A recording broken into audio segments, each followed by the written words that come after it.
Uh-oh, we're live. Starting the intro. Hold on, let me see. Yeah. Still says waiting for Drumdums. Oh, no. There we go. Delay.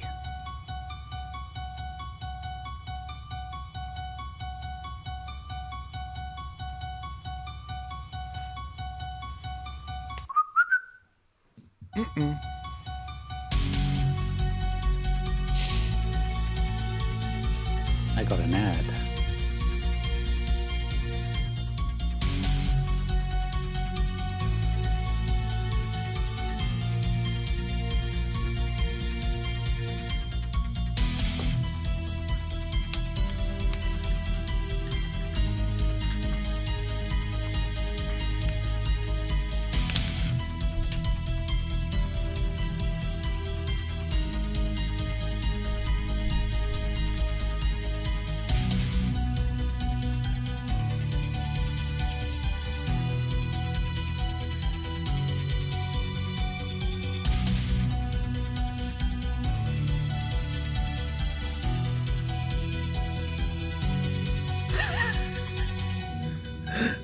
Are our mics hot? Like, yeah, they are.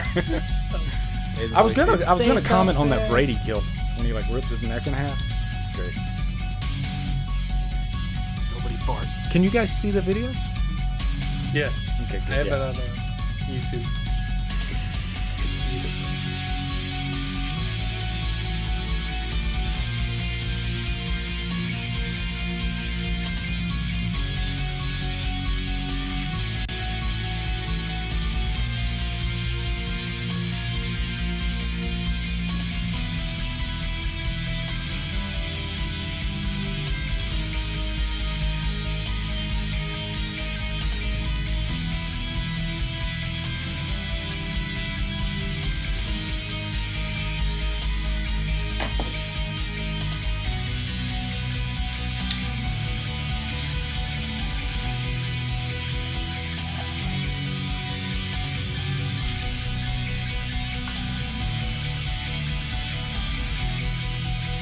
What's up, everybody? Welcome to HallowStream Kills 2. Holy crap. It's been a while, guys.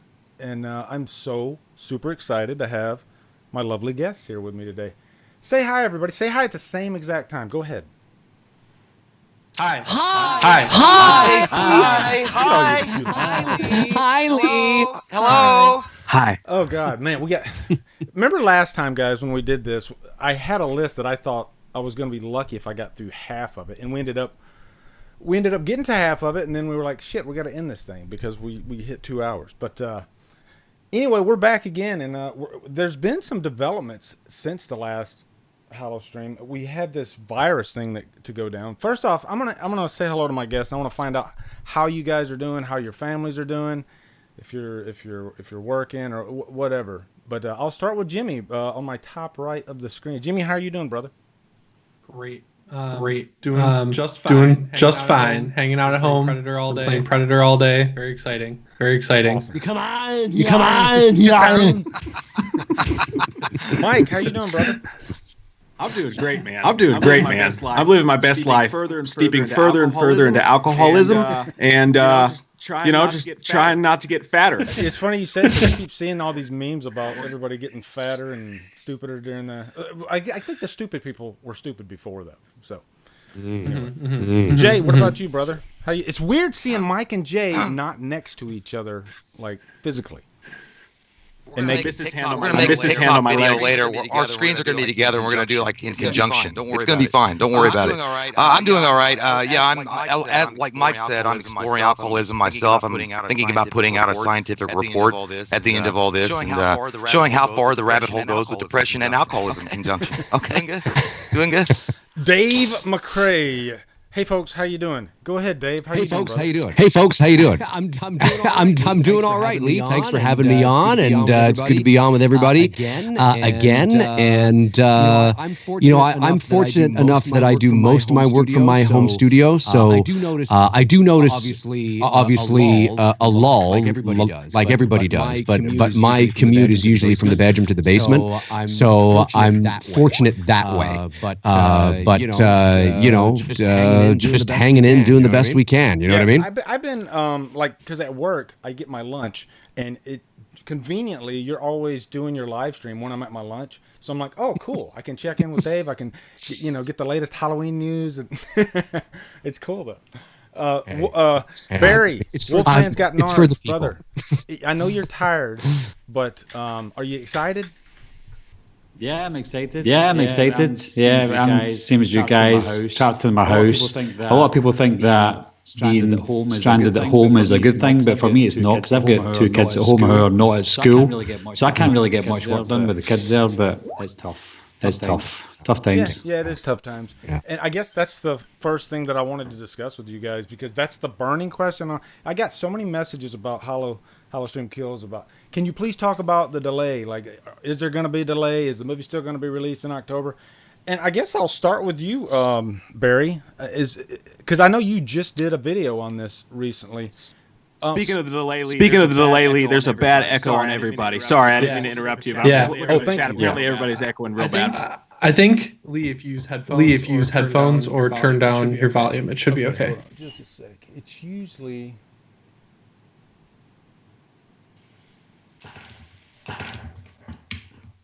Okay, so I got to turn down mics.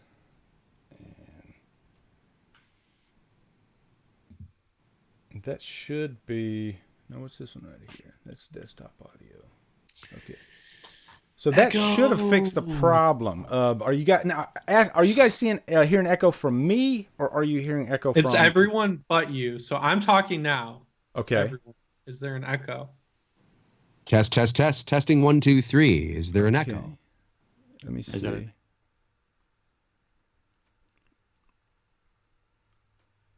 Okay, what about now? I turned down the desktop volume. We could try that and see if that works. One of you guys say something. Let me see if they can.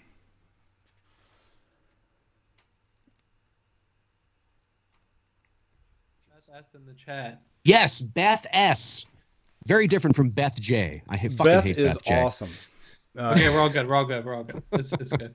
All good. Okay, sweet. I'm all good. You're good. You're all good. I think it was just one thing. Yeah, I think I had Mike's volume up, and I think it affected everybody else's or something. So it's a technical thing. It's weird, stupid.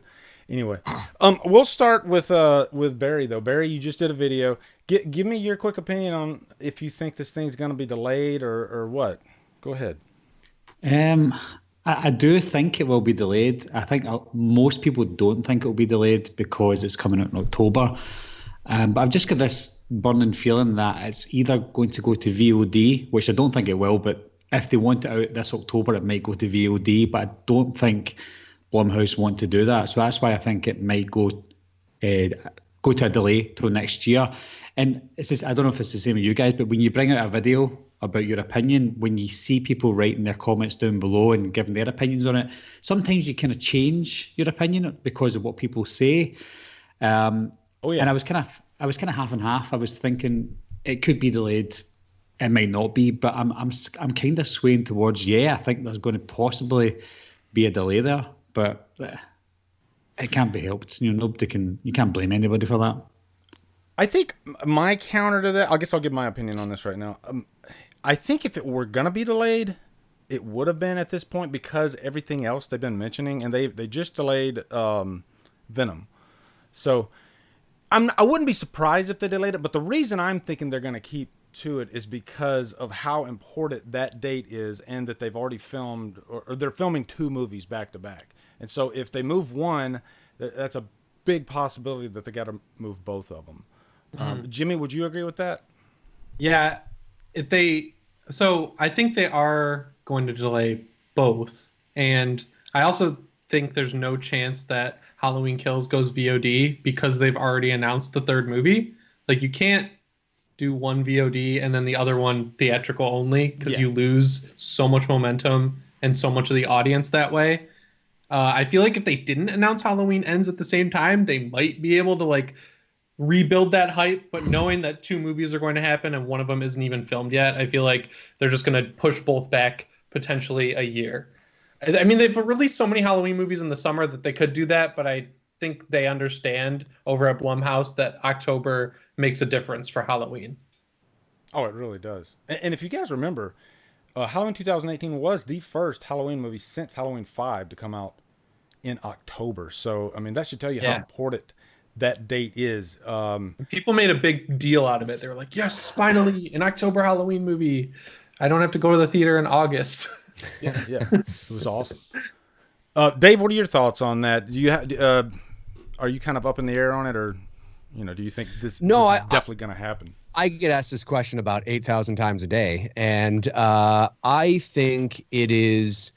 I think the real situation is we're not going to know for sure until end of next month into June. And I think if we are marginally better than where we are now in terms of COVID-19, then I think it's a high probability. And I mean, like things are better, but we're still kind of, then I think it's likely that it could be delayed. And the primary reason for that is because of marketing. Yeah. And studios like to have about a 3 to 4 month window to market their films leading up to the release of the movie. I think, and I don't have any hard evidence on this, but I think the goal was to follow a similar marketing plan as the 2018 film. And the trailer for the 2018 film was released at the beginning of June of 2018. I think that they were probably targeting that again, end of May, beginning of June. There was a Universal supposed to be Candyman at the beginning of June being released, which is a Universal released film.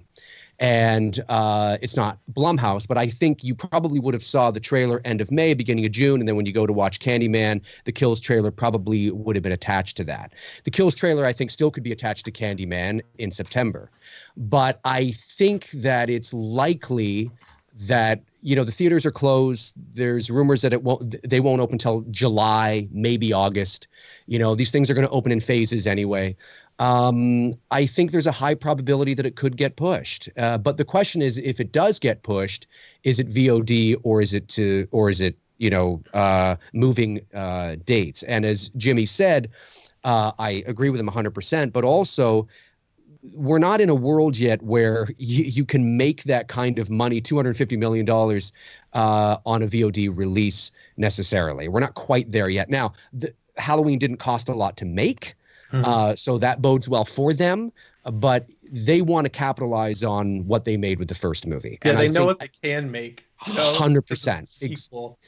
You're bang on, Jimmy. You're bang on. And I think they're like, I think if it does get delayed, it'll get delayed to, maybe it'll get delayed to March, but I think they'll just shift everything back or forward or back, or depending on how you look at it, I guess.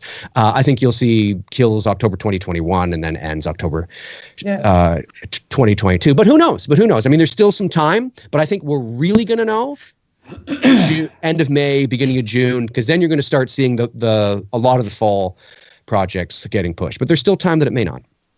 Oh, absolutely. And we're 6 months away from release date. Meanwhile, Christopher Nolan it's that marketing is window with Tenet. So, he is. Yeah, there's a lot of different varying factors out there. So, really, it's 100%. Kind of a toss-up. But if I had to bet money on it, I'd still say they're holding strong because they got 6 months. And you know what? Why not? Why not roll the dice? Now, let me ask you this. They'll wait as long as they can, for sure. Say that again, Jimmy. I think the goal is to release in October. Obviously, I think you're right there. I feel like they'll wait until the last possible second if they have to delay it. That's right. Because that 3 to 4 month marketing window that they need is so important. And if we get to like August and September and we're marginally better, that thing's getting pushed. Yeah. Oh, absolutely. Also, I want to say thank you to everybody that's doing the super chats.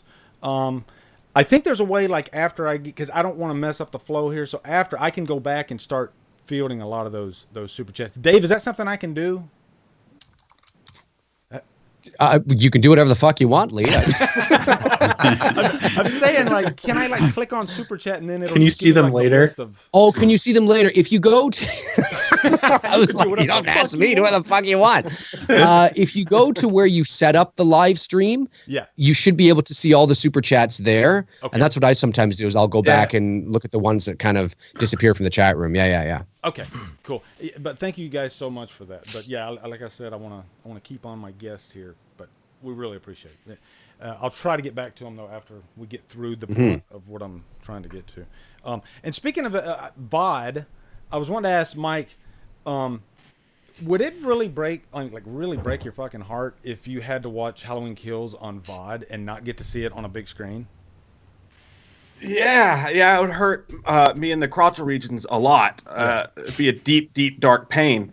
And I think, and I know how people feel, and Jay and I have talked about this 1,000 times on the channel, but like, I know how people feel like I want to see it. If you give me the option right now, I'm watching that shit on video. I'm gonna pick up the remote and turn it on right now. I'm gonna watch it because I can't help myself because I don't have control over myself at that level, obviously. But at the same time, I just feel like we would all have that same empty feeling. Like it would be great, it would be fun to watch it, but the second those credits come up and that John Carpenter score comes on, you're just gonna be like, fuck, what would that have been like in the movie theater? And it's gonna make us all just feel a little empty inside. Yeah, it would break my heart too, because this would be the first Halloween movie I had not seen in theaters since Halloween 3. Damn. I've seen 4 and on in the theaters, every single one on release date. And I saw the first one, because they've done that re-releases of the first one a couple times throughout the years. So 2 and 3 are the only ones I haven't seen in the theater. So it would really break my heart. I don't know. What about you, Jay? Like if I had to watch it on VOD versus the movie theater? Yeah, I mean it would be shitty, but like those guys have done so well and they put so much work and effort into this and they want it to come out in October, and when we're all dealing with this Lorona bullshit virus that's going around, and so it's like they want people as they're sitting at their home and they're like, here's the thing also, I was just reading today, AMC Theater took out, they went another $500 million in debt to make sure to cover themselves globally until November. That's AMC. Like that's the second largest of the theaters around. I mean, Regal, Cinemark, and they've not really said anything about it, what they're going to do. But the theaters that are trying to open up early and things like that, I know there's been a lot of political pressure for them to be able, and they don't want to stagger these theaters to open up. Like they don't want it to be like, well, a local chain in Georgia or Florida or something will open up, and then you will have the bigger movie theaters open up because they're afraid of piracy, and that's going to cause more piracy if they do that. Not to mention the fact that right now the only 2 biggest releases coming out is Tenet and Mulan in July. Yeah. Those are the 2 biggest releases that there's no word on what's going to happen with them yet. As far as so I don't know. I mean, AMC are struggling really bad financially, and with everything shifting all the time in what's going on with this Lorona bullshit and what's going to happen in tomorrow, I think they're just preparing themselves for like, we might get butt fucked, sir. Yeah. So we got to make sure that we pad our shit a little bit, because if they don't, they're going to wind up at a loss and they can't recover from it. And not to mention the fact that, and it's a double-edged sword, because you want to make sure people are safe and shit. But the longer you wait, the longer it goes on, people get out of the habit of going to the movie theater. It'll become a lot more convenient for them to stay at home and watch, a VOD or something like that. And that's really shitty. And, but again, so it would be a really crappy thing. But alternatively, and Mike and I have talked about that before too, I always thought let the drive-in theaters come back. Yeah. You can practice social distancing. I need that. That's a great idea. Right. Yeah, you could practice social distancing, which they're already doing that really well in Germany and South Korea. They're making fucking bukus of dollars. Their shits are going to be like Kanye. They're going to be declare themselves a billionaire with Yeezy. But you do that, and then I think that you can have your cake and eat it too. I mean, if they let these drive-ins come back and really promote them. The only drawback I can see from the drive-in is that it's dependent at night. So you can show two showings, maybe 3. Yeah. Like you can't show any matinees, you can't show any morning, or anything like that. So it still will affect it, but it's certainly, you could have maybe VOD, I don't know, maybe VOD and the drive-in. Maybe they can work something out like that. You know what I mean? Plus, logistically, they have to build the things. You know, I mean, if you look across the country now, there's only a handful of operating drive-in theaters. That's true. Right. That's what I was going to say, Lee, is I don't know why, and sorry, I didn't mean to cut you off. No, go ahead. But okay, you have all these, you've seen pictures of Vegas and everywhere. Everything's fucking empty. It's completely empty. Yeah. So, and this is way bigger than Halloween. Obviously, this is just talking about the movie business in general. But it would be really, really cool to see them come together and have all these theaters be it can't cost that much to resurrect just the screen. And then you've got these giant empty parking lots. Right. So let's use those empty parking lots and just create drive-ins at every place Americans know where the movie theaters are. So the drive-ins are in the empty parking lots of the movie theaters, and that's that's easier said than done. You got to set up the little fucking poles with their little buttons and shit. But, you could do it. We could do some crazy stuff. Japanese construction workers could have that shit up in a weekend. A24 over there, dude. Those guys are super efficient, and it's amazing how fast they get shit going. It's crazy. Yeah, A24 did that thing last year where they rented a bunch of billboards and painted them white and then broadcast projected movies onto them for free. They did The Witch and Hereditary and everything, and you could just go and just watch the movies on a billboard randomly. Let's put some scotch tape on this bitch. Obviously, they won't do that probably. Let's get it done. It's cool. It's not really. It's just relevant. It's not a good replacement, but it was pretty cool. Seeing the witch on the billboard, I bet. Is it crazy that we're actually having this conversation though? Yes. We've never ever been in a situation like this. Because there was such good momentum for Halloween 2018, right? Going into Kill. Yeah, we're all you so could excited. see the graph in your head of the money just being and then that guarantees more down the line, obviously, whether they reboot or keep going with whatever characters. But man, it's just now I can see the graph hard tank. And another scary thing is we might get an answer in a week from now saying, okay, green light, we're go for launch in October, and then a week later they could be like, oh wait, hold up, we got another case over here in Wisconsin. Maybe people we should. Don't consider how important momentum is. I don't think momentum is a big deal with sequels and franchises and everything, and they had, I think, as good amount of momentum as they could coming out of that last movie. So I agree. It sucks for everyone involved. Yeah, I think. Yeah, I think regardless of what happens, whether it gets released VOD or cinema, they're obviously going to re-release it anyway in the cinema when Ends comes out. You have your Kills and Ends back to back. Point. That's a great point. It will make money, but obviously you've already seen it by that point, so it won't make as much. But it's still a chance to make and recoup what they may have lost from what's happening just now. Yeah, they're cheap enough. Both movies are cheap enough where they could release them together and be totally fine. I feel but then you got to look at it on Universal side. They see in a nice shade of green, and they're going to say, well, if we release them separately still, or we could make 500 million, or I feel on Blumhouse's side, they'd be more than happy to release them together because Jason Blum has talked about that multiple times. But I feel Universal is going to get in the way. It's a good point, and again, there's a marketing thing there too, right?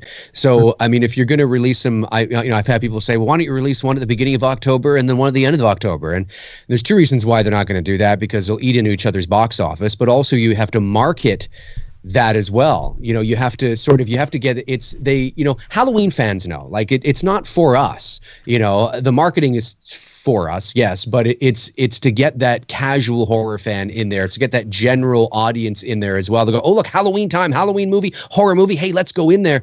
And the average person on the street, the marketing's got to work, and it's got to work well, and there's got to be several months of it leading up to it. So, I mean, I agree with what everybody's saying. I think it's, you could release them in the same year together, but I don't think that's likely. I think it's more likely to get pushed. What they could do is after Ends comes out, maybe do a triple feature type deal, since all three movies kind of go together.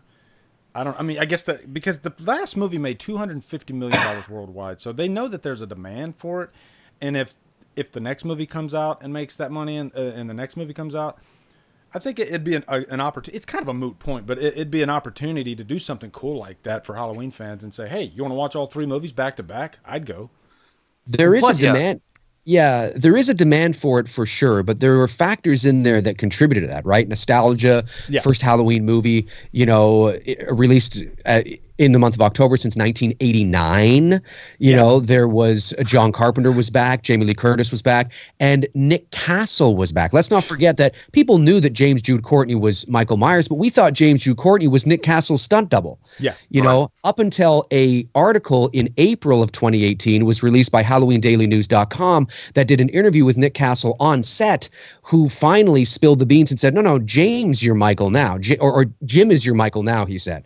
Right. And then that's when, from that point forward, everyone's like, what? So you're not, you know, there was so much nostalgia riding on that. And I'm not saying it wouldn't have done well if there wasn't, but, you know, is Kills going to make $250 million at the box office? I don't know. It's going to do well, but I don't know if it'll do that well.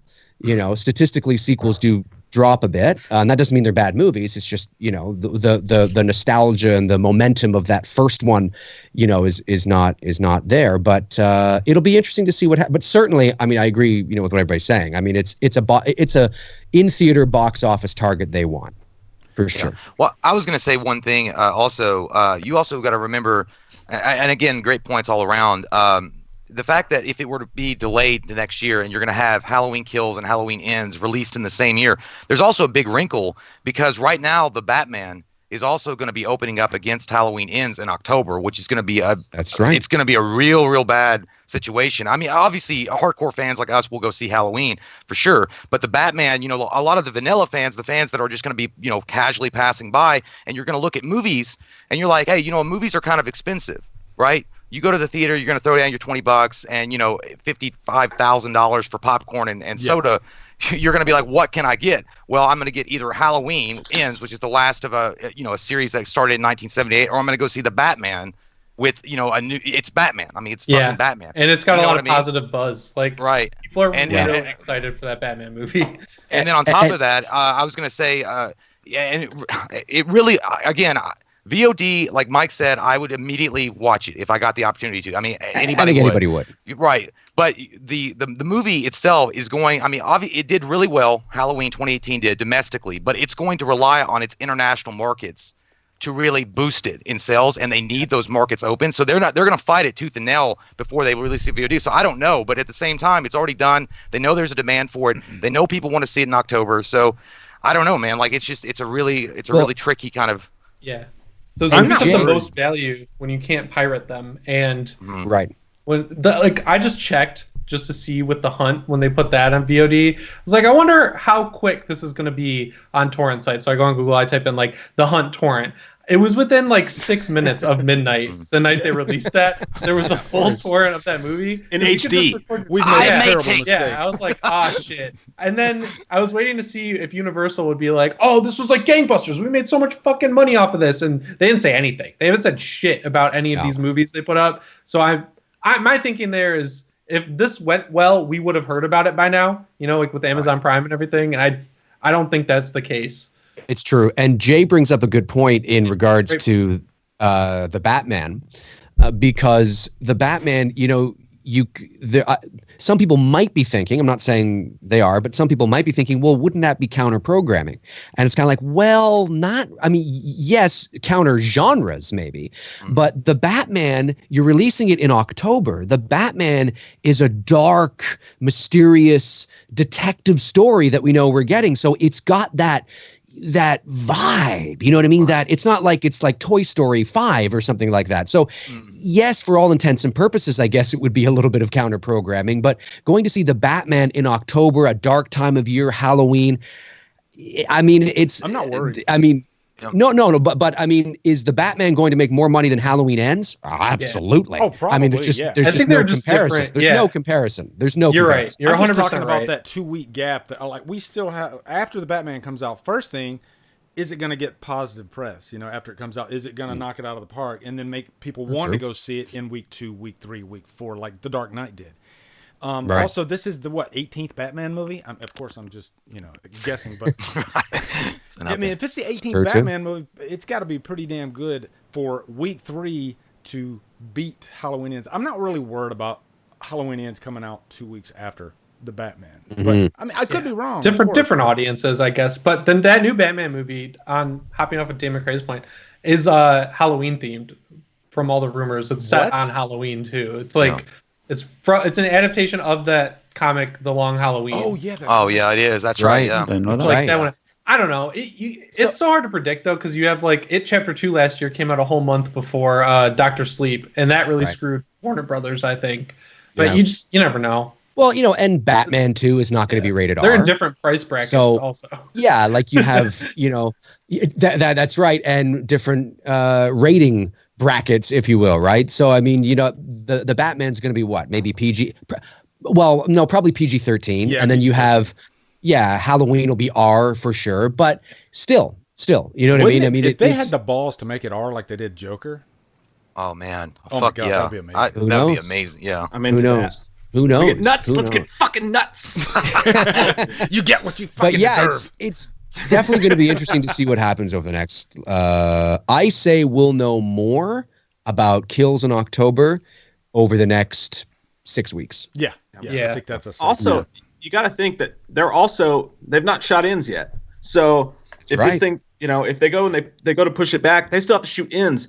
Is the gonna mess up the shooting schedule because they can't, obviously the distancing rules and all that stuff? Is it going to push back the shooting of ends? Because if ends is going to be pushed back, they're like, okay, we're obviously going to have to push that movie back already anyway. And if the onus is to do the movie in October, both of them, then if ends can't come out in October, does it really matter that kills can't come out in October? Yeah, they both do. So I think the obvious answer for them, and I hate to say it, I really hate to say it, but the obvious answer is push both movies back 1 year, and then they're back on schedule for their entire thing. Yeah, exactly. I hope they don't. I hope we get it in October. But let me ask you a question here. It's better for business to do it that way. Yeah. Right. I agree. Quick question for Wolf. Now, let me ask you this: like, what if they actually decided to push Halloween Kills back and open it, say, a month before Halloween ends? Do you think that would hurt it, or do you think it would matter? I think it would hurt it. I was thinking about that because if you bring them out close together, what if Halloween Kills isn't good? That would hurt the box office for Halloween Ends. But if you delay it for a full year, then people might forgive Halloween Kills or forget that it wasn't great if it's not great and go and see it. I always look at the Matrix trilogy as a prime example. Oh my God, yeah. They brought out Reloaded and Revolution 6 months apart, November and May. And as much as Reloaded was not bad, because it wasn't as good as the first one, it killed the box office because I think Reloaded made like $700 million and then Revolutions made like $450 million. So it made a massive drop because of the quality of Reloaded, and it was only 6 months, so it was still fresh in people's minds. So if you're bringing out Kills and Ends in the same month, it's a high risk if Kills isn't great. And if it's great, then perfect. But if not, then you're maybe risking the box office, something that Universal wouldn't want. Whereas Blumhouse, again, like what Jimmy said, they're more than happy to do what the fans want. But Universal are thinking money, so they might not risk that. So that's what I think. I'm wanting to move Wolfman, on to between you and Dave's voice and Jimmy's hair. If you guys have anything to add to that, go right ahead. What did Mike say? Go ahead, Mike. I'm sorry. I'm going to go hide under my sorry. Are you getting a boner, Mike? What is that? What were you doing? Say something just fucking completely stupid, and you were trying to make a point. I'm sorry. God damn it. No, go ahead. Say it. Wolfman's and Dave's voices and Jimmy's hair, like I just went from 6 to midnight. Like I'm all over the place. Oh, I'm diamond hard right now. It's hot in here, ladies. He's got that flagpole sit-up. Flagpole sit-up. I think you're right. We should. I think it's fine to transition. We talked about money enough. Yeah. money. I was gonna say a couple more weeks and my hair's gonna be as long as Jimmy's because I need a fucking haircut. My girlfriend offered to cut my hair like at the beginning of this. I was like, no. And then now I'm like, maybe. Bald. Next thing I wanted to talk about was the test screening. And I guess before the test screening, I know you guys were all excited for this movie. I was excited for this movie. After the test screening, I was kind of shocked by the reaction to a test screening. I guess I just want to hear from you guys. Like, did this was it a bad thing or a good thing? Did it boost your expectations like way into the stratosphere for this movie, or did it kind of caution you a little bit? I'll start with Jimmy. I think they screwed up by letting way too many fans in that were just like I this one way more than Halloween 2018. I noticed that right out of the gate, people were like massive Halloween fans who are active on the forums and stuff. We're trying to be the people who are like, yeah, I saw Halloween Kills. I know everything about it. It's fucking awesome. I never trust those reactions because it's like they want to be the people, you know, who, if it is good, can be called back to. Be like, wow, those people who saw it early said it was so amazing. And then it was. And then they get their 5 seconds of fame there. So, well, yeah, I heard from many people and people I trust who went that the reactions were largely positive. It's always hard to put a lot of stock in test screenings because there's just tons of movies out there that test screen really well and then come out and they completely bomb and most people hate them because no matter what, people are bringing hype into this test screening coming off of Halloween 2018. They want to be the people to see the follow-up to that after it made so much money and did so well critically and everything like that. So I don't know. I was excited to hear it, but when I realized how many people lied to Blumhouse and were like, oh, I've never seen a Halloween movie before, or I hate Halloween, when in reality there were some of the biggest fans out there and still got in because there was no vetting whatsoever. That just kind of killed the whole thing for me. And then they go and spoil the whole movie online. I thought that was really shitty. Fucking that assholes. That. Yeah. They were like, and then the subreddit moderators were like, yeah, we'll just host the whole movie's plot points here. That's fine. Like, come on. I'm just shocked that they would do it, that they would put out a test screen or have a test screening this early in the game, knowing that this particular movie, early. There's just this fever to know information about it, you know? So it's crazy to me that they would actually do that. Dave, why would they have a test screening for this movie? Well, they would have a test screening for the movie because they want to gauge market, perception and reaction. Normally, test screenings are vetted, and you have to sign. I've been to a couple here in Toronto, and you have to sign and you have to sign NDAs, which are non-disclosure agreements. I've signed many of them in my VO career. You cannot. I mean, that doesn't necessarily stop people from talking about it, but usually it does because legally they could take action against you. So you're not allowed to talk about it. A test screening, essentially, you go into a room. You're not allowed to leave. So people saying that they got up and left from this, that, or whatever. You're not. I mean, barring an emergency. Obviously you can, but you're supposed to be there from beginning to end. There's a questionnaire you fill out afterwards where you're asked, how did you like this? How did you like that? What did you think of the ending? What did you think of the beginning? Sometimes there's a focus group afterwards where the director and the producer or somebody from the studio will come out. They will ask you questions and yada, yada, yada. I don't know what kind of test screening this was to just come on in. I mean, I just, it seems a little strange to me. Come on. I was like, so mad. It was very. We got pinnacle. Come on in. Grab yourself a bowl of taters. Hey, come on in. Jason Blum, is that you? Well, that's me, all right. Come on in, you motherfucker, you. Come on in. Shit, my wife. I just shot Ted Hall. This is my wife. Don't you like her? You like her. She looks like my cousin. I did hear something about that though, about like from somebody who was actually there, and apparently what they were doing was there was this huge line of people, and they were going through the line, and anybody wearing any Halloween clothes, anything, was asked to leave. They were asked to be put. They didn't let them in, so they made some sort of a weird effort to keep Halloween fans out. It's just the whole thing is just so just like you guys said, it's just so weird and surreal to me that would even take place. But it did. I can tell you this. The probability, although it seems completely what the fuck to us, the probability that it's whatever to them is actually highly unlikely.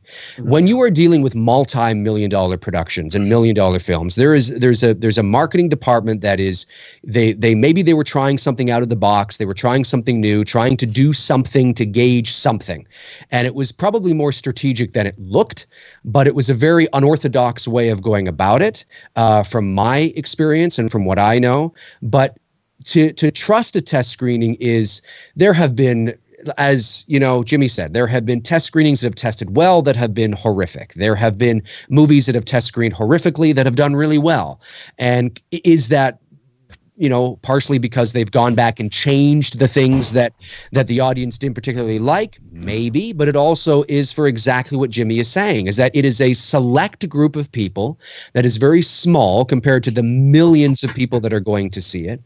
So it's not as objective as it might seem. And if you're getting people lying that they're Halloween fans when they're not, when they actually are, I mean, that is the most unobjective thing in the world. And right. So I never trust a test screening because ideally at the end of the day, it doesn't mean much for many of the reasons that we've talked about here. Obviously, if I had a choice of hearing a test screening went well than went bad, it's always nice to hear that things went well, but that doesn't necessarily mean that you're going to be like, what the fuck, whoa, when you go see the movie.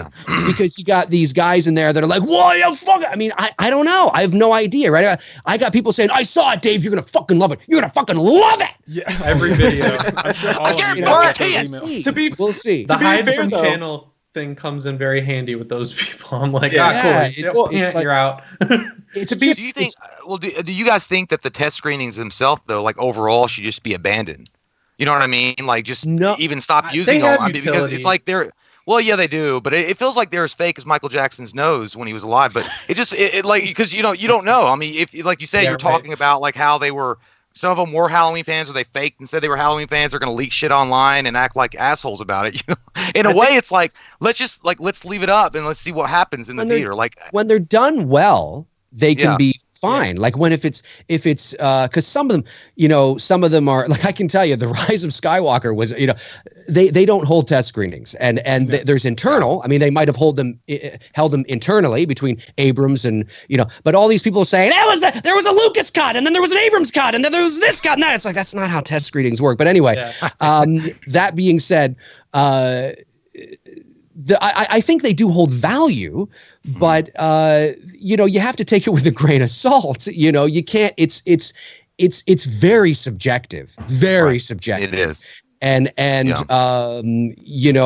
because there's different demographics there, and if you're part of a focus group as well, psychologically, if you're part of a focus group, if you happen to be part of a focus group and you're talking to the producer or somebody from the studio, you feel a sense of importance. You feel they're asking you questions. You might change your mind in the middle of something. You might write something down to fit with. There's so many things that go on in there. A great video to watch, and I point people to this all the time, and he's bang on. Of course, I haven't been to nearly as many as I'm sure he has.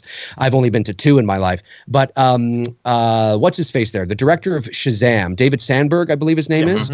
Yeah. He has about a 5 to 6 minute video on YouTube. Just YouTube, David Sandberg test screenings. Watch the video. He goes into detail of what it's all about, what happens at one, although not at the Halloween one, but what generally happens at one, and why why they're important, but why you shouldn't put too much stock into them in terms of fans. Yeah, just watch his whole channel. He's so cool.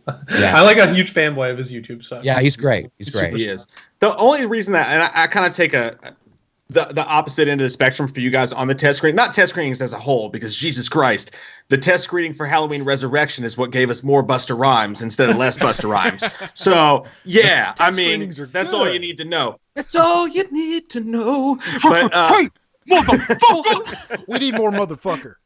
Yeah, they wanted more Busta Rhymes in that movie, in which they were like, he's hip, he's cool, it's got the people going, put him in there. That's what. But I will say this, to be fair. If you look at Halloween 2018, they did the test screening for that, and it wasn't all this super positive, crazy shit coming out. It was a lot of really, really negative shit, like vitriol, like hatred, like you guys are gonna hate it, boycott. Like I heard the craziest shit.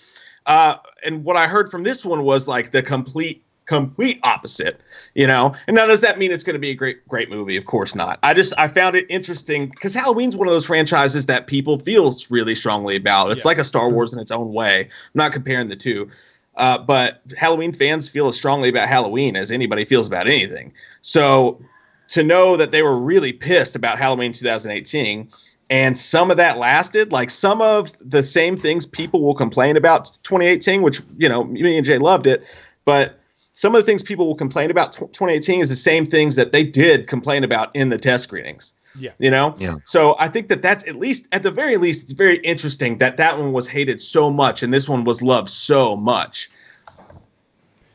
I think it's a double-edged sword with test screens, because there have been cases where movies actually turned out better because of test screens. So sometimes I guess you do want to show it to an audience, but I think it also depends on the director. It depends on the franchise.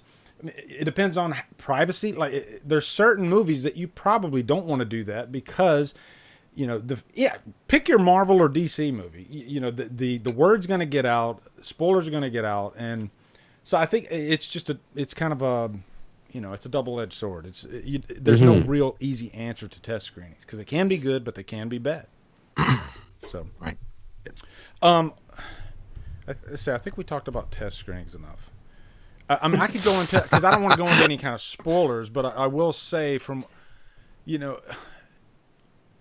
emotion. That's like the big word I heard is like, this is a very emotional movie. Yeah. The big thing for me, I think, is probably because of, and I'm just guessing, okay? I don't know anything, but I think it's probably because of how many characters from the original Halloween are in this movie. And so obviously we have an emotional connection to those characters, so there's a possibility that some of those characters could die, because, and again, I don't know anything, but just there's possibilities for this movie. We know, I think, do you guys think they gave away too many of the returning characters? But we already know that Kyle Richards is in there. We already know, like, Sheriff Brackett's back. Tommy, I mean, just, I don't know. I feel like once they realized how many they were bringing back, I feel like they knew well in advance that they were bringing all these characters back. I feel like it was like 1 or 2 cameos. They'd be like, let's keep that secret. But like, they're bringing back everyone. So they were like, let's build hype. And it bit them in the ass a little bit because of the virus. But, I don't know. Well, it would have been nice to have some surprises. And there could be still surprises. And I guess that was my next question to you guys is like, knowing what we know, are there any characters that they're keeping close to the vest, that they could present? And are there any characters that you guys would like to see come back that we don't know yet? I guess I'll start with Wolf. Are there any characters worth seeing again that we don't already know is coming back? I think yes, but I'll save my my answer. When Dr. Wynn is the only one, but again, if you bring Wynn into it. Yeah, he's 180. I love cult shit. If you bring back Wynn, then you're going to, some fans will associate the Thorn with Wynn because Wynn wasn't a major character in part 1. But nobody, I mean, you're bringing back Nurse Marion, who was nothing in the first movie. Yeah. She was just there. So if you're going to bring her back, then the potential to bring back other characters with just as many lines as possible. So the only one I can think of is Dr. Wynn. What were you guys? Anybody want to go? I want to see Wade be resurrected from Halloween 5. Yeah, that's my answer. Bring back Wade. Awesome. No, honestly, I think the craziest fucking amazing thing I could see. It's never gonna happen. But imagine seeing, John Tate come back. Yeah. Or some shit like that, like just out of nowhere. Like he fucking shows up at the end of Halloween Kills, and it's like, what the fuck is going on? Like it would make no sense. Obviously, why is John Tate here? It would be, but you throw him in there, Josh Hartnett, and it would be just a fucking crazy wild ride from there, like with Halloween Ends. And like I don't know, I think it would be amazing. But that, other than him, I don't know. They got Paul Rudd's character coming back. They got Tommy, so that would have been the main guy, other than Jamie. But yeah. What if the surprise isn't somebody from the original movies? What if it's somebody from? Yeah, what if it's Jason? What if it's fucking Pumpkinhead? It's like, what? It's the guy from goddamn Sinister. Stan Winston. They open up the Blumhouse verse and just throw it in. Oh my! Bring them all in. Dracula shows up. And the Insidious. What if it's someone from Halloween 2018 that you didn't expect to see? I think Mike's right. I think there's the two. Yeah. I think the two characters are likely, surprises are likely. I don't think it's going to be anybody from any of the other movies. And I've said it before, but I'll say it again just as quickly as I can. It's primarily because those movies don't exist. And it doesn't mean that you can't bring them back, but they don't exist. So they wouldn't be the same versions of themselves. So you could bring back Jamie Lloyd, but it wouldn't be the same Jamie Lloyd because Jamie Lloyd never existed. Alternate universe Jamie Lloyd. Right. So, and that's not what we want. We want that Jamie Lloyd against that Laurie Strode. And it's the same Laurie, even though you've negated all of her movies, you did keep the original. So it is the same Laurie, but she didn't go through anything past part 1. So I don't think they're going to do that. I think that's maybe a too big of an Easter egg it's too subjective and too big of an Easter egg for hardcore fans. It doesn't really translate well to the general audience. People aren't going to be like, okay, I don't know why you're getting so excited about that. So I don't think that's likely to happen, although I will say I think the likely returns will be Dr. Loomis in some form in the flashback. I think that I could see that. Maybe you get not necessarily maybe there's a body double, somebody that stands in for him. You see him running down the sidewalk in his trench coat, flailing in the wind, Michael, or something. Who knows? I have no idea, right? Technically, he did return, like something like that. Maybe you see, an over-the-shoulder shot as he's talking to, one of the cops, and you hear his voice or something like that. I'm telling you, I saw so bad. And, my God, there he is, even though you're not actually seeing him. Or the other thing is somebody from the 2018 film, I think, is, and he seemed pretty dead, but would be Hawkins. I think killing Hawkins was a mistake. I think Hawkins should have been the sheriff. I think he had the gravitas, and it made the most sense because he was the arresting officer, the first officer on scene. So I think that shows a nice arc for him, and clearly he has a personal relationship with Laurie, and not a sexual one. I just mean they've known each other for a long time. So I think that's.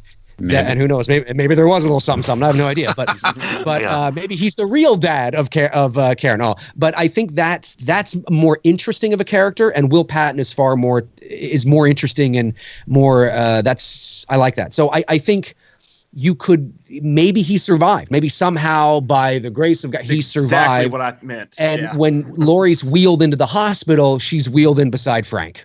You know what I mean? And it's like, oh my God. Beyond that. I don't know. The little kid on the bus. That's right. I was right there with you, Dave. That's exactly who I was thinking. Yeah. So am I the only one that would get genuinely excited if Danielle Harris returned? I know I'm beating a dead horse because we've always talked about Danielle Harris, but I think out of all of us, out of all the Halloween channels, I'm the only guy that goes crazy at the idea of Danielle Harris returning. Tell me why I'm crazy. I like her a lot. I was the same age as her when 4 came out. I think I talked about this in the last HallowStream, actually. I was the same age as her when I watched Halloween 4. Right. Not when it came out. I was the same age when I first saw it. And I was like, it was really easy to empathize with her.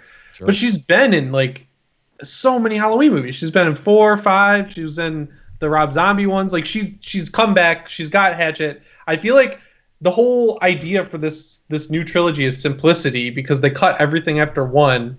Right. They committed to that.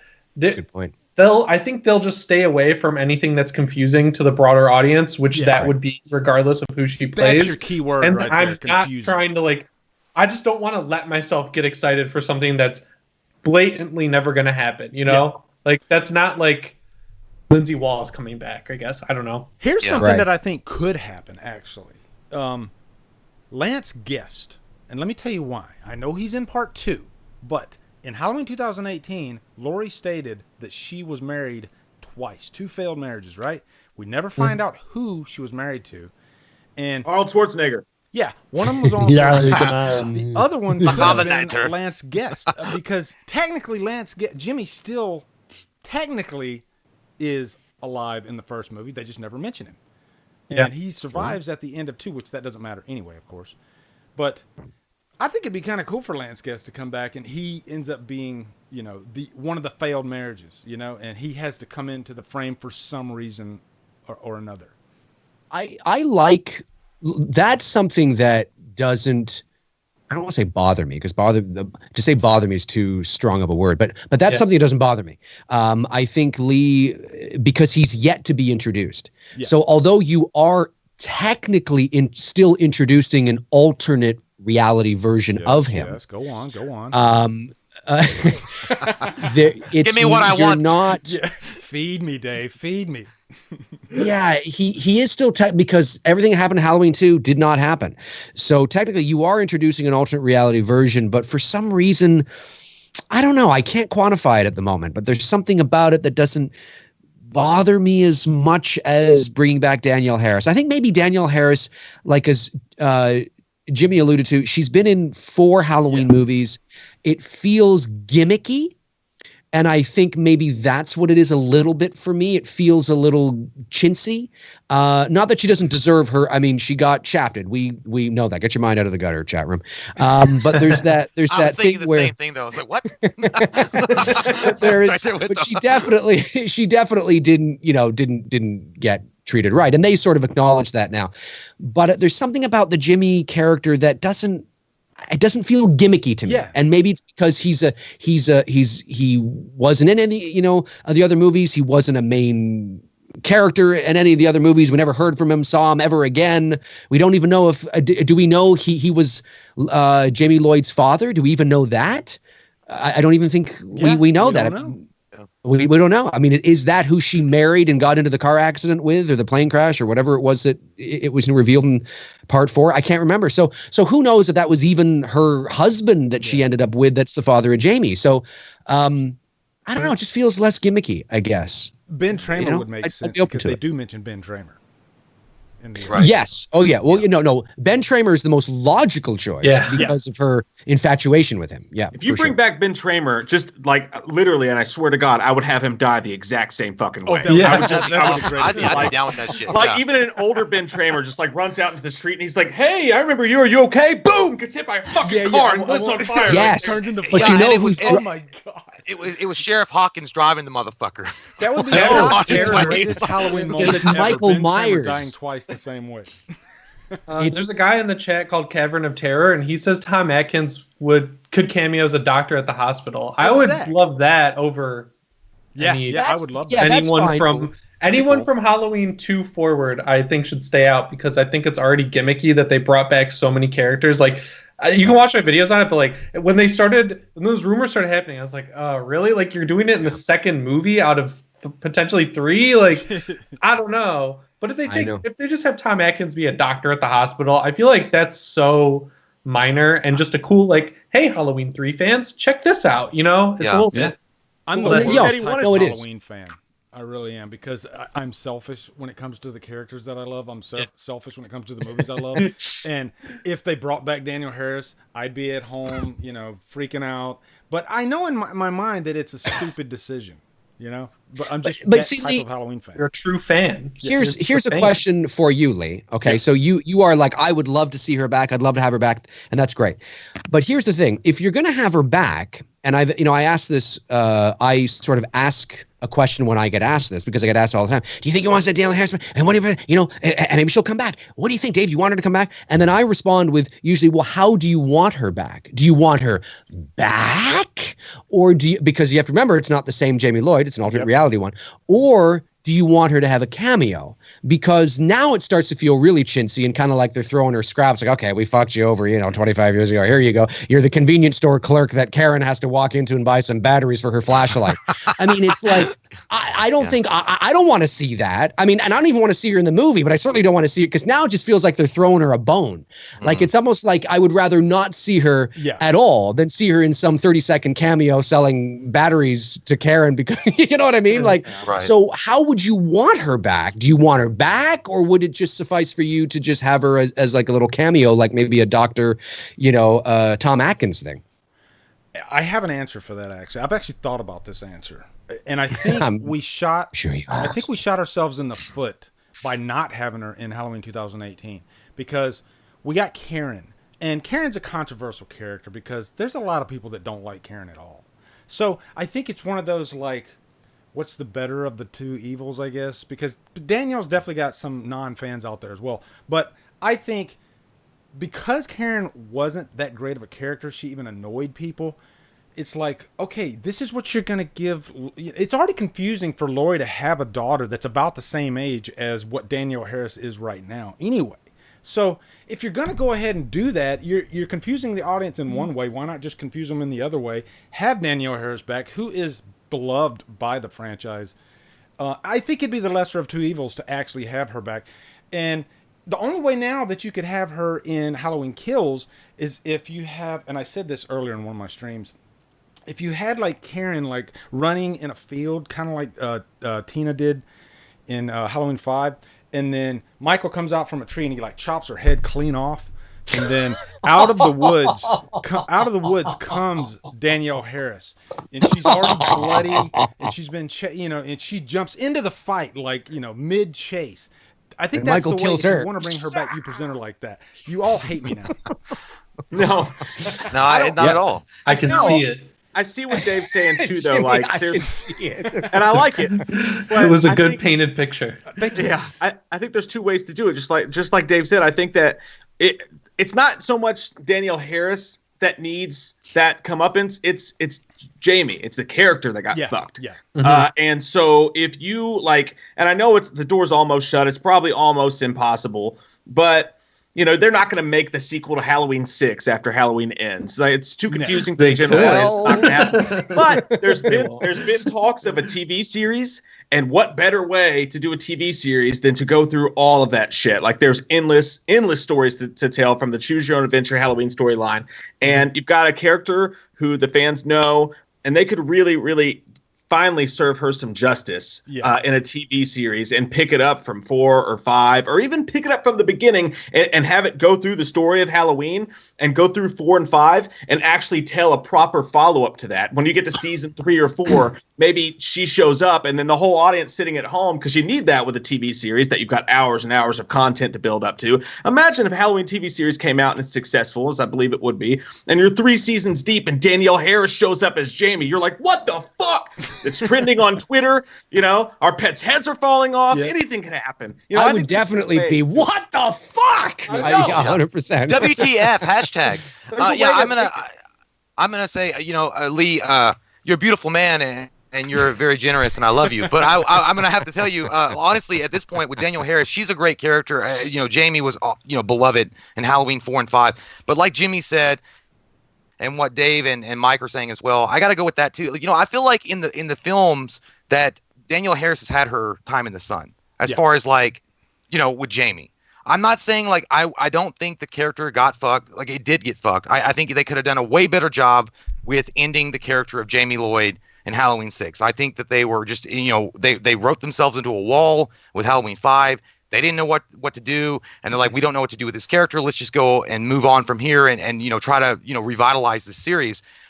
But I'm saying, like, with Rob Zombie's Halloween, she got a very important, poignant role in Rob Zombie's Halloween, and for all intents and purposes. And I know it's the dark side of the Mountain of Mordor when we discuss Rob Zombie's Halloween, especially when we start going into H2. But nonetheless, she was a very prominent role. She had a very prominent role in Rob Zombie's Halloween in 2007, and then also even so much in Halloween 2. Of course, Halloween 2 wasn't received well because of various reasons, and Sherry Moon Zombie was smoking, cocaine off of Rob Zombie's dick and wanting to roll. But nonetheless, I'm not worried about it. There's I'm just photos. saying there probably is. Dave was there. I took them. But yeah, but Danielle Harris, and I know that she does feel left out, and I understand that she does feel fucked. But I think that the time has passed. If she was going to be included in the film at all, it would have been Halloween 2018. For whatever reason, Blumhouse 100%. And I'm sure the studio themselves were like, we want to go somewhere else here, and we can't keep going backward because we're never going to be able to go forward if we keep adding in, these, characters. And I'm with you, Lee. As far as like Danielle Harris and Jamie, the character, she's great. I loved her. She was awesome. But unfortunately, that train has passed, and they got to move forward now. And that's what they're trying to do. And I think she got her olive, like, just like you said, Jay, with Rob Zombie's Halloween 1 and 2. I think they made it up to Danielle Harris. I think the Danielle Harris thing's been made up, the wrongs that were done in that franchise, because she got 2 roles in 2 movies. Yeah, the only person now that you really have to make it up to is the character of Jamie Lloyd to fans. So I totally agree.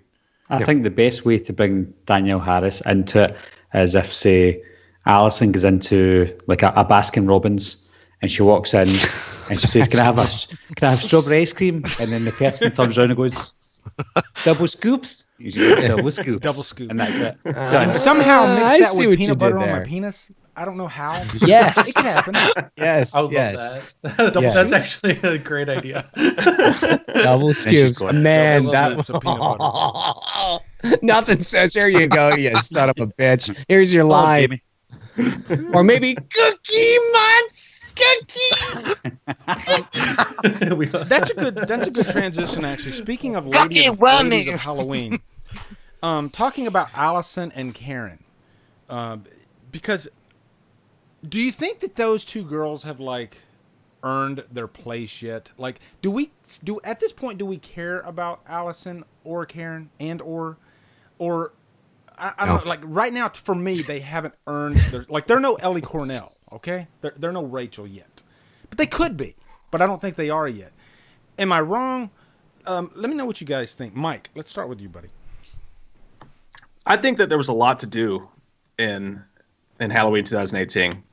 And I think those characters, as we all know, that they wrote that shit like originally as with a sequel or a trilogy. Like they wrote it with this big whole sweeping thing in mind. And then before they did the movie, they cut it down and they just made it one movie to see how it did. And then obviously now we're getting Halloween Kills and Halloween Ends. I think there's a reason why they built up those characters so much. And I think they have a lot in mind for them. Yeah. I just think that the movie that Halloween turned out to be, their kind of storylines, because you got Jamie coming back and you got Michael showing up again and he gets the mask for the first time and you got to tell all this stuff. I think they got pushed to the side for that movie, but I think in Kills, I think we're gonna all realize why they were such a big deal to the people who made the movie. I think they will become that Ellie Cornell character in Halloween Kills, and maybe that's just a positive way of looking at it, but I see it working out, and I do think that one moment that she had at the end there, when she shoots Michael, when she's faking, it was a nice moment. And I think that ties into the kind of strong character she's going to end up having. Now I say that knowing that fans aren't a huge fan of her from that movie. Yeah. People just don't like Judy Greer. I realized. Yeah. And unfortunately, she I like Judy Greer. She fell victim to the clunky dialogue of that one moment in Halloween where they're standing outside the restaurant and she's like, "I remember my youth," and then like they all of a sudden, it's. And I love Halloween 2018, but every time I watch that particular moment, I think that's a victim of them deciding at one point to make it one movie instead of two or three. But I think they'll make up for that. Yeah, that felt like a reshoot. I know that they mostly reshot the ending, but like that moment felt like, fuck, where do we put this footage? Well, it felt very much like the writing 101 faux pas that you don't do. You're supposed to show, not tell. And that felt very much like telling. You know what I mean? It was just all exposition with a couple of flashbacks, sure. But anyway, yeah, so that's all I had to say about that. I'll wait my turn. You get back in your fucking hole! Shut up, McCoy! You shut up, McCoy, you son of a bitch! You get in the basement where you spent your youth! Well, Scott Teems recently was stating that, and this is nothing that surprised any of us, but he was saying that Halloween Kills is it's a bigger, meatier, more impact. It just feels bigger. Do you guys think, and I don't know if this has been confirmed yet, maybe I'm not doing my homework enough, but I've heard that Ends and Kills, they all take place on the same night with Halloween 2018. Am I wrong, or is that the truth? I had a source reach out to me who said, yes, that they were speaking with Nick Castle, and that is what Nick Castle said. I feel like it's a given from the beginning. I think it makes the most sense. I think it was a given. I mean, I released last summer, I put up on my channel my Halloween 2018 sequel concept idea. And it's just me talking for like 2 hours about my idea that if I was to make a sequel to Halloween 2018, what would it be? And my idea was to have one movie and end it there and blah, blah, blah. But in my movie, at the beginning of the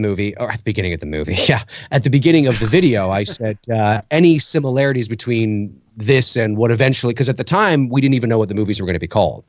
And I said, any, similarities between what I'm talking about here is just purely coincidental. And then somebody reached out to me afterwards, said, "Dave, did you see there? It looks like it's going to be happening the same night like you." And I'm like, well, look, there's only, it's not rocket science. I think everybody knew that the likelihood of Kills, which at the time we didn't know what it was going to be called, picking up immediately where the first one left off makes the most sense. Now, whether the whole movie takes place that night, who knows?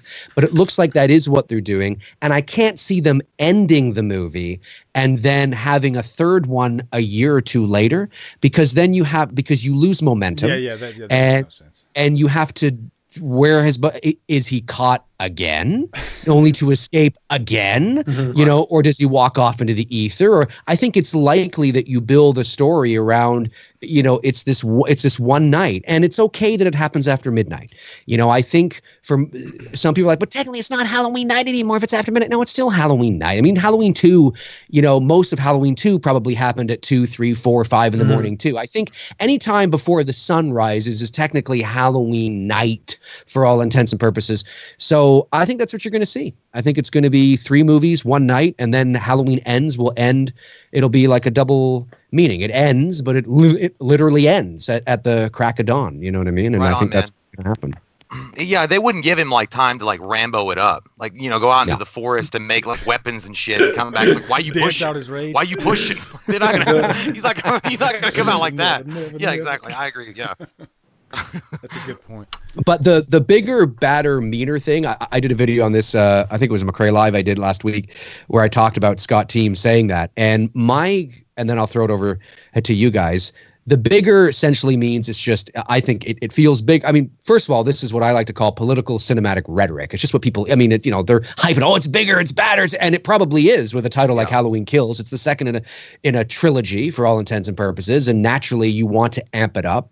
So yes, it's bigger. Bigger would mean that there's more at stake. There's more people involved. It feels like a bigger film, more going on. Badder means it's probably just, it's cool. Wow, look what's going on. It's wow, look at these. It's cool. It's these shots, these things happening. It's badder.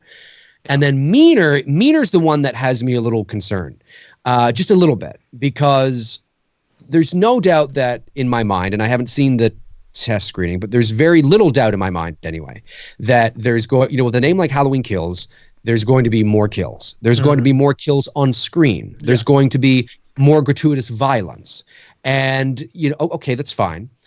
But I don't want Michael still there's a and not to sound like a broken record, but there is for me anyway, there's a special ingredient, and again, this is supposed to be the same guy from the 1978 film, so there's something special in there that you don't want to lose, and you don't want to turn Michael into Jason, and I think there would be an interesting weird dichotomy if you have Michael lurking and there, not there, and doing all the things we know that he does, but then all of a sudden he's chopping off heads and he's lifting people up with a knife and throwing them over a car, and it's just like, what the fuck? Awesome, yeah, but weird feeling in terms of the character of Michael. I might have trouble believing that he would do that. But now let me that's feel like it'll be concern. just like That's my only concern is I don't want to Jason-fy him too much. Yeah. But in 2018, like how when they got to the garage and then you see the garage attendant where he obviously got like slammed on the corner of the table. Right. I feel like what it means is we're just going to see the before instead of just the after or the during. I hope you're right in the sense that they don't make him like this colossal Jason type character where he's like walking around like just pulling people's spines out like Predator. Like when you were just explaining that, I thought of like only concern. I don't know if you guys played Doom, but like the Doom guy, the whole joke is that he's too angry to die and shit like that. I was like, I don't want that. Yeah, I want this like brutal killer, Right. Like, right. And as to Jimmy's point, the great, and you guys know me and anybody in the chat knows that I'm a big theater of the mind Halloween purist. But one of the things I really did like about the 2018 film was, and I was surprised that I liked it because they were showing it to me, but to what, Jimmy said about we were seeing the end result of this horrific event.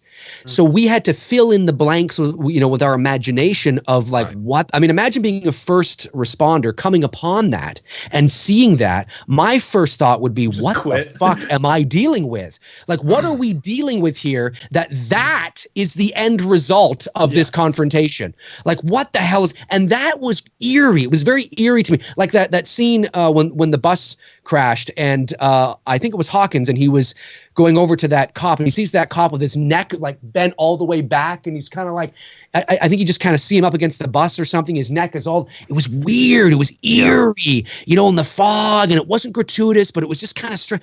I found myself enjoying that because there was this theater of the mind element to it. Like, oh, that's eerie. Like, what's going on? To see that happen, it might Yeah, I don't know. I'm not too sure about that. So I'm totally on board with because this isn't Hatchet, and I saw a lot of people complaining about that, about the off-screen kills. But Dave, you actually make a great point, because this isn't Jason, this isn't Hatchet, where you would see the act happening. This is Michael Myers, so there is like a supernatural element. And I'm going to give a shout out, because one guy on Instagram, he asked me if I'd shout him out. His David versus Goliath is his screen name, and he was asking about the supernatural element. Did you think that there was a supernatural element in Halloween 2018? And if so, do we want Michael Myers to have a little bit of, I think it's more of a mystery, because sometimes he's got a little bit of it and sometimes he doesn't. I mean, of course, in Halloween 4, we're not dealing with a man, but in the first one, there's a gray area there. I'll throw it to Jay. What do you think about that? Did you think he was a little bit supernatural in 2018? I mean, it seemed like it sometimes. I mean, for sure. Like, I don't think they ever. I think they did a really good job of keeping a lot of us in the dark about whether or not he was supernatural. I mean, it didn't really answer the question right away. Like, can he like disappear like Batman in a fucking smoke and reappear behind somebody and like, stab him up the ass? Like, he didn't do that. But he was. I mean, he was a brutal, it's kind of like the remake of Jason. And what they did with the remake of Jason, and I know he's not the same character, but, he was a guy that lived off the land. He, created underground tunnels, and that's how he looked like he popped up and was there all the time. And he had supernatural abilities, but obviously it was just practical stuff. I think that they kept it vague enough to where you don't know. And like you said, I think I like that. I like the fact that you don't know. It's in a gray area. Because after Halloween 1, when he shot multiple times and his ass is run over and, somebody saying you owe the IRS this amount of money and he doesn't fucking flinch, it's a supernatural ability where he walks away from it. But yeah, I think that overall, like to keep him in the gray zone, like, and it's a real fine line you got to walk. Like, if you go too far with the ghostly shit, I mean, we all love Unbeatable Michael. Like, he's fucking awesome. He's badass. Like, I love Halloween 6. I mean, a lot of people have a problem with, with that one, but I love Halloween 6. I love the brutality of him. And at that point, he's an unstoppable Terminator type killer. But you keep in the first Halloween, the OG, the original, to keep him in the gray zone is the best thing for everybody, because that's what makes him scary. And I think that's what originally made him scary, because you don't understand. Like, he comes from a really nice upbringing in a neighborhood, this kid, this little 6-year-old boy, cute kid, and he brutally murders his sister and then sits and stares at a fucking wall for 15 years like it's the greatest paint on earth. And I know he didn't eat paint chips, but he probably did. And he sits there and eats, and he's staring at a wall for 15 years, and then he breaks down. He has this one mind mentality to slaughter, his family or whatever, and nothing can stop him. And you don't know. It's always keeping you guessing. So yeah, so it's hard to. I don't know, man. Like, I think that you got to keep it vague overall, like, as you continue forward in this trilogy anyway. I think that's why the first movie works so well too, is because throughout the whole thing, in the back, even though all this weird shit's happening, 6 years old killing his sister, in the back of your mind, that this could be the guy next door. Like, this is the guy that could be real, and that's what made the first one so effective. So at the end of the movie, when he falls from the balcony, and Loomis looks down, and you think the first time you're watching that movie, there's no way he's going to get up. And when Loomis looks down, he's gone.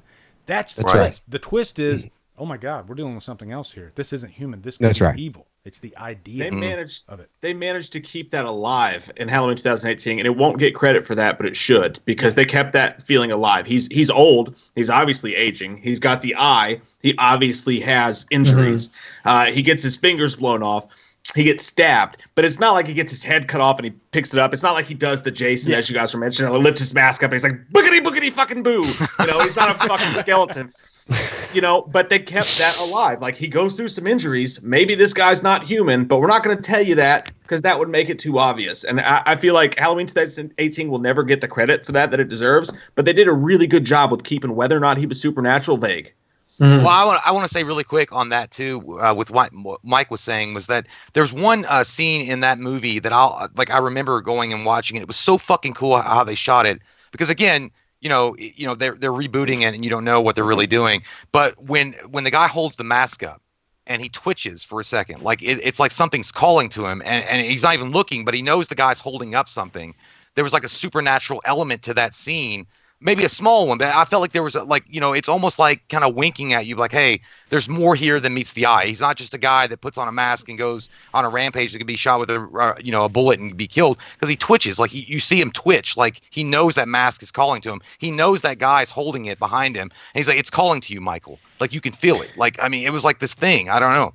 Yep. It's funny. I mean, you guys know me. I'm all about the supernatural element, and I actually, when I watched the 2018 film, I actually feel that he's the most human we've ever seen him, in all of, even apart from the first movie. Now, I do think there is a bit of the supernatural there, but I almost ironically feel that maybe they needed just a little bit more.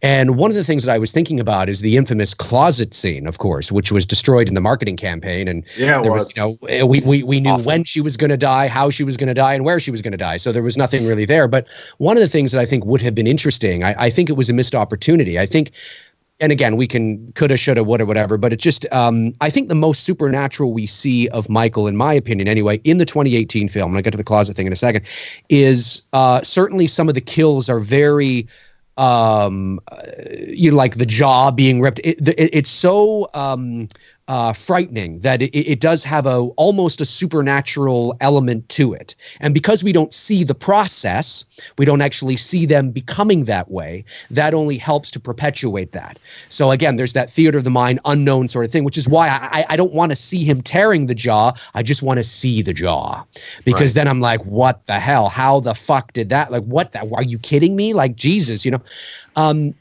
I think the very most Michael thing from the first movie in the 2018 film is when he's talking to Oscar. He's there, you ever have a girl who you're trying to get away? He was kind of drunk, whatever. He's there, and then he looks away, and then he looks back, and he's gone. And then all of a sudden, he seems to be in front of him, which was unusual, and that was kind of, frightening. I think another missed opportunity would have been the closet thing. I think would have struck me better had maybe what Julian says is, can you go turn on the closet light for me? Yeah. Because I'm scared. So she walks to the closet, she opens it, she turns on the light for a minute.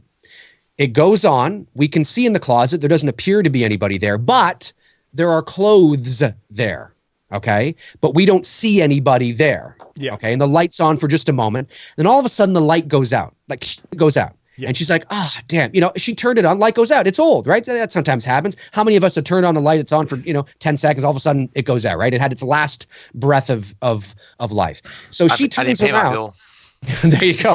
So then she turns around to talk to Julie and says, babe, where do your parents keep, the light bulb? And at that moment, behind her, you see the shape emerging from the darkness. Yep. Coming right behind her. That's it. So now you're thinking, well, hang on a sec. He wasn't in the closet, but it's about, he is human, because you want to cast the seed of doubt. You want to say, well, maybe he was behind the clothes, but maybe he wasn't.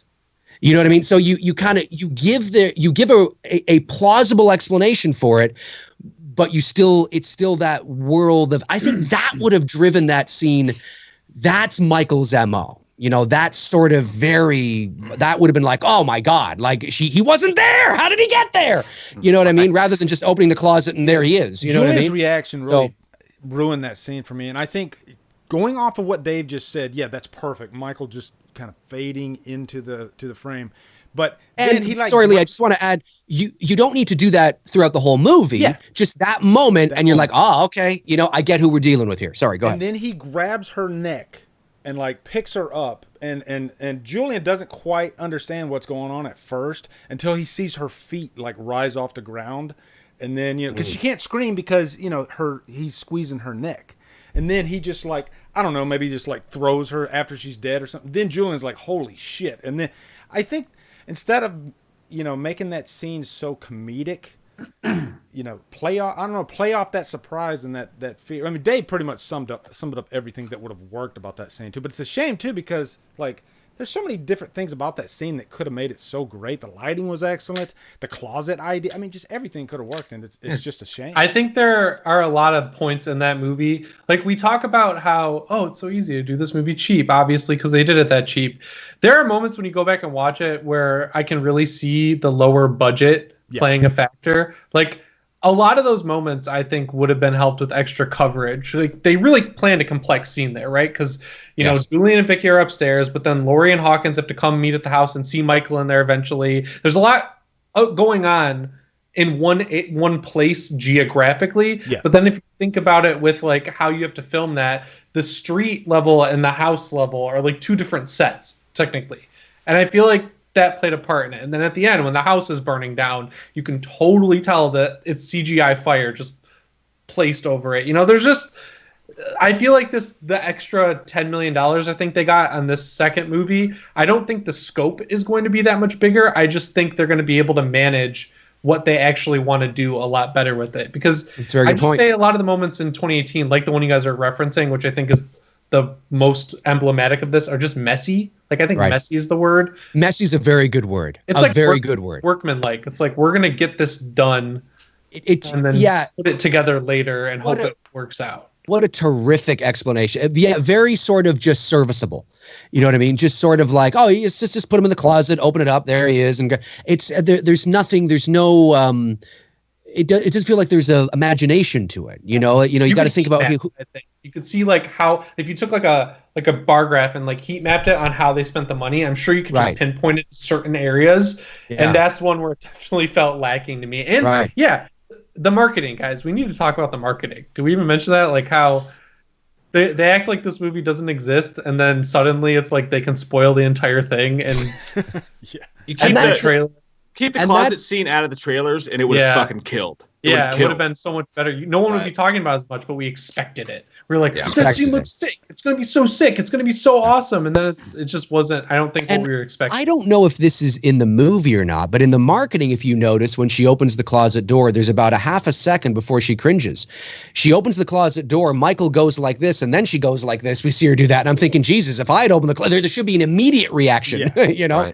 I don't know if that's in the movie or what. I don't know what take they used, but that's I also think that those characters, the way they died, and I think that this turns back into everybody loving the original and everybody having nostalgia for the original. But again, I go back to the fact that they knew Halloween Kills. They at least had that story in their mind when they wrote this. I think they overreached in a good way when they casted the characters who died in those scenes, because Guinea Gardner, like all of them, they were actually likable.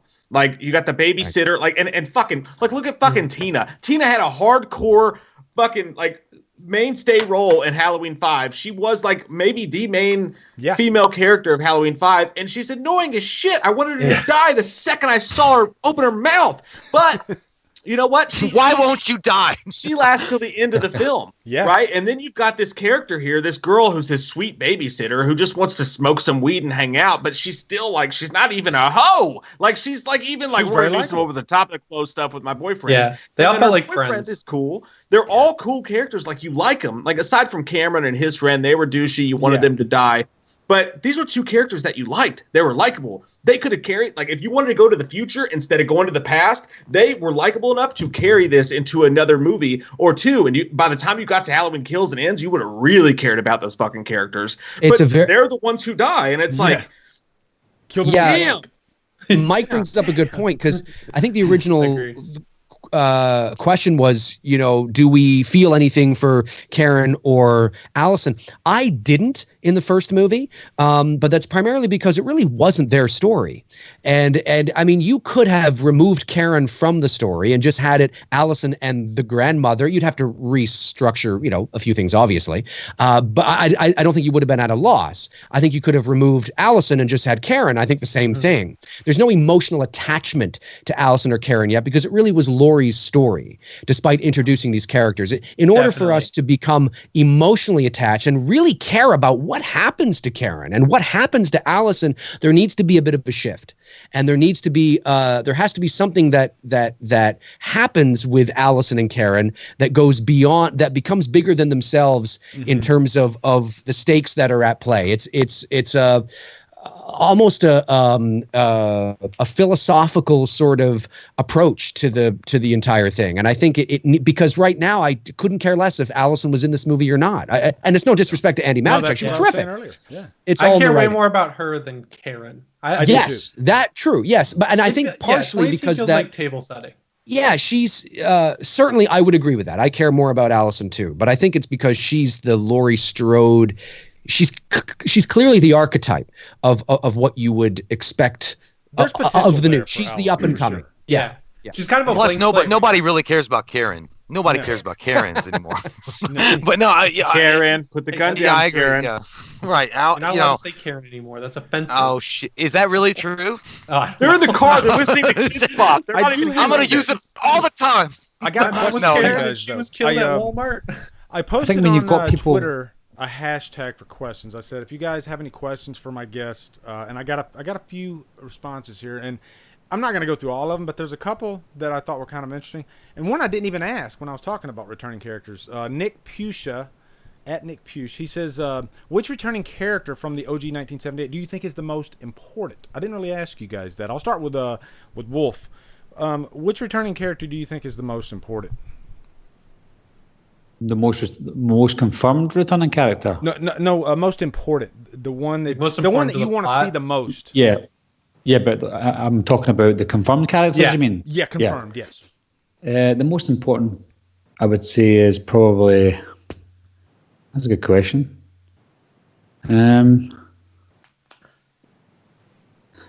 See, I kind of want to say Allison, and I know that a lot of people don't really like Allison, but obviously, like most of you have said, that the story is building up to be an Allison story. Like what Dave said, she is the Laurie Strode of this new trilogy. Yeah. So as much as she wasn't that important in the first movie or the 2018 movie, it's a Laurie Strode movie. They're building up her character. So some people might not like her, some people might like her. She didn't have a lot of screen time. But I think they're building her character up to be an important character. So whether you like her or not, I think she will be an important character. If not in Halloween Kills, definitely in Halloween Ends. I don't know any spoilers or anything like that. This is all my guess. But I think that Karen is only there to be killed eventually, whether that be in Kills or Ends. But I think Allison will survive the full amount. Whether she dies at the end of Ends, who knows? But I think she's probably going to be, if not the most important character, but one of the most important characters up until the very end, because I think she might see either her mum and or her grandmother die at the hands of Michael Myers, and to see her reaction to that would be very interesting. So I think that she's got a major role to play in both movies. Well, she's the arc too, you know. She's really the character that is most likely to have an arc out of all the characters because she's so young. So she was very innocent, kind of like Laurie Strode at the very beginning of Halloween 2018. So Allison might be a completely different person by the time we get to Ends, you know? A lot of people in the chat are saying Tommy Doyle. Mine's Tommy and Lindsay. I'm really curious to see what they can do with those two returning characters. I'm hoping they don't waste Lindsay. That's my big thing. I want a really great, emotional, knockdown drag out with Lindsay Wallace. I don't know. That's kind of my wish list. What about you, Dave? Oh, I've been saying on my channel for months, the most important character returning when we're talking of, like, when we look at it as a whole, right? So, you know, I'm being at, even though I know this is sort of a soft reboot and it can act as a trilogy, it's technically a quadrilogy, and I'm being asked to look at this as a one big arc. The most important character returning, at least one of the originals from the first movie, is Tommy. Hands down, because he was the catalyst that helped Laurie realize it was the boogeyman. Yeah. Because in the original Halloween, he was saying, "Laurie, what's the boogeyman?" And then the phone rings and she goes over to it. "What about the boogeyman?" There's no such thing. She didn't believe in the boogeyman. She didn't believe in it. She didn't believe in it at all. He believed in the boogeyman. And Lindsay, "I believe you, Tommy." You know, she's like, okay. She didn't believe. And then her arc was brilliant. Her arc is at that moment, after everything she went through, and he shot 6 times, falls off the balcony. It was the boogeyman. As a matter of fact, it was. And so Tommy is basically her saying that is her saying, "My God, Tommy was right. Tommy was right. You can't kill the boogeyman." You know, so he is even more than Lindsay. If I had the option, Dave, you want to bring Lindsay or Tommy back, we can only have one. I'd be like, Tommy, hands down. Yeah. He's integral. He's that connection to the past, but he's the connection to the, I knew this all. I mean, he's that guy. He knew it. Even as a little boy, he knew it. Obviously, it was childlike innocence, but he was right. And so, yeah, I think he is, for the overall bigger arc of the entire story that I would like to think they're trying to tell, and they're going to bring it home at the end of Halloween Ends, and it's going to be this big, this, wow, okay, now it's this bigger picture, it makes sense. He's the guy. It'd be so awesome if he becomes a central character in the movie. What if it was this was Tommy's movie and we're always thinking on Laurie and Karen and Allison, but what if a good brunt of this movie and even the final act is all in Tommy's hands? Wouldn't that be completely badass? And we always talk about the flashback scenes. We all know that there's a flashback scene in Kills, but we're not. What if there's a flashback scene of Tommy? He's thinking back to when he was a teenager or, in his early 20s. And maybe he had a breakdown or something like that, because that would really fuck a kid up. What happened to him in 78. Yeah. So I agree with you, Dave. I'm really interested in the possibilities with Tommy for sure. I'll kick it over. I was going to say really quick. I'm sorry. Go ahead. No, go ahead. I was just going to say, I'm worried that Tommy might be a similar character to what Laurie Strode is now. This guy who's thinking about the boogeyman, and he's boarded up his house. He's got loads of guns. I don't want the same character as Laurie Strode. Agreed. They need to be different. Agreed. Journey. Yeah, for sure. We do know that Laurie, Jamie Lee Curtis said on the red carpet for Knives Out, she said that Halloween Kills largely deconstructs the events of 1978. And I'm hoping she means, I think I said this on the last stream we all did, I assume she means that she's talking about the characters that are returning. So we're going to dive into the residual effects of every, how it affected Tommy, how it affected Lindsay, how it affected Brackett, how it affected Lonnie and Lamb. It would have affected them very differently and maybe similar. The only person and Marion as well, the only person I don't want to deconstruct is Michael Myers. And because he needs to remain the enigma, and Marion's the most interesting, though, in terms of Michael Myers' perspective, because she, so we go back to the original. She was Loomis's nurse, and Halloween 2 doesn't exist. We know there were many years there after he was locked up where Loomis was still taking care of him, and then Dr. Sartain came along and he was working under him. Marion could have some insight into a lot of things about Michael that we've yet to learn, but I'm hoping they really reel that in a bit, because I hope there's not a scene of exposition with Marion going, well, this is what we discovered. And it's oh God, no, don't do that. You know what I mean? So that's a little worry there, but. What I was gonna say was the I like what Lee was saying about Tommy being maybe the final, because you don't get a lot of final guys anymore. You know what I mean? Don't. You have Jesse from Nightmare on Elm Street 2, and Halloween is a centric, as far as it's the final girl. It would be really cool and interesting to throw a kind of a wrench in there and have him be the final guy, and you would never see it coming. Oh my God. Everybody's they're assuming that Allison or Karen, maybe even Jamie Lee Curtis, would be the final girl. But if you have Tommy in there, which he's going to be played by Anthony Michael Hall, which definitely has the acting chops to pull this off, and if he winds up being the dude that survives all of this, and like Dave said, he's the guy that's been there since 78. He's the guy that told Laurie Strode, he's like, look, that's really fucking evil. That shit is bad. That's bad news bears. That's a herpy lady that you don't want to put your tongue in. You don't want to touch that. And he was takes one to know one, brother. It does. It's true. Goddamn. But he was warning way early on. He had all the, hey, listen, you got to listen to me. This is going to happen. This is going to go down. He's really, this is a boogeyman. She didn't believe him. The arc, and like Dave was saying, a quadrilogy. If you're going to go from 1978 to Halloween Ends, then you have a quadrilogy. Having Tommy be the last survivor, the guy that everybody ignored. He was a kid in 78. Nobody cared about what he had to say. He's gone through his life, and now he shows up at Halloween Kills. Maybe he's got some problems. Maybe he's an alcoholic. Maybe he's got PTSD from what happened, and then winds up having to save the day essentially at Halloween Ends by, coming to grips with reality and saying, I got to step up. Even if he was the guy that sacrifices himself at the end, but he's the guy that does it. It would be such a surprise. And I think it would be like, what? It'd be like, holy shit. I didn't know that was happening. What if Jamie Lee Curtis dies? What if Jamie Lee Curtis died in Halloween Kills? And then it's Karen. Pieces together in my head right now, and I think there's a really good shot that at the end of Kills, Laurie, Allison, and Karen, I think there's a good shot they're not the final act. I think there's a good shot that it's Tommy that's the final act, and then it ends.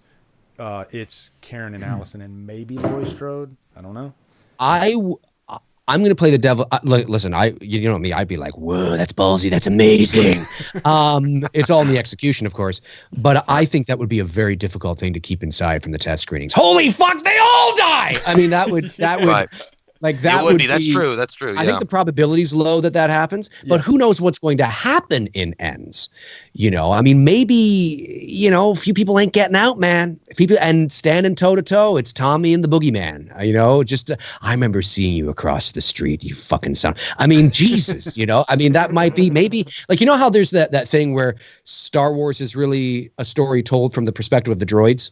You know what I mean? From R2 and C3PO, because they're the first people we see. Well, what if this whole story, because you erased all the sequels, what if this is really Tommy's story? You know what I mean? I mean, fuck yeah, dude. You know, like mind blown. From a certain point of view, take you know, another hit, motherfuckers. I love all of it. This is some good It feels shit. good. It feels good.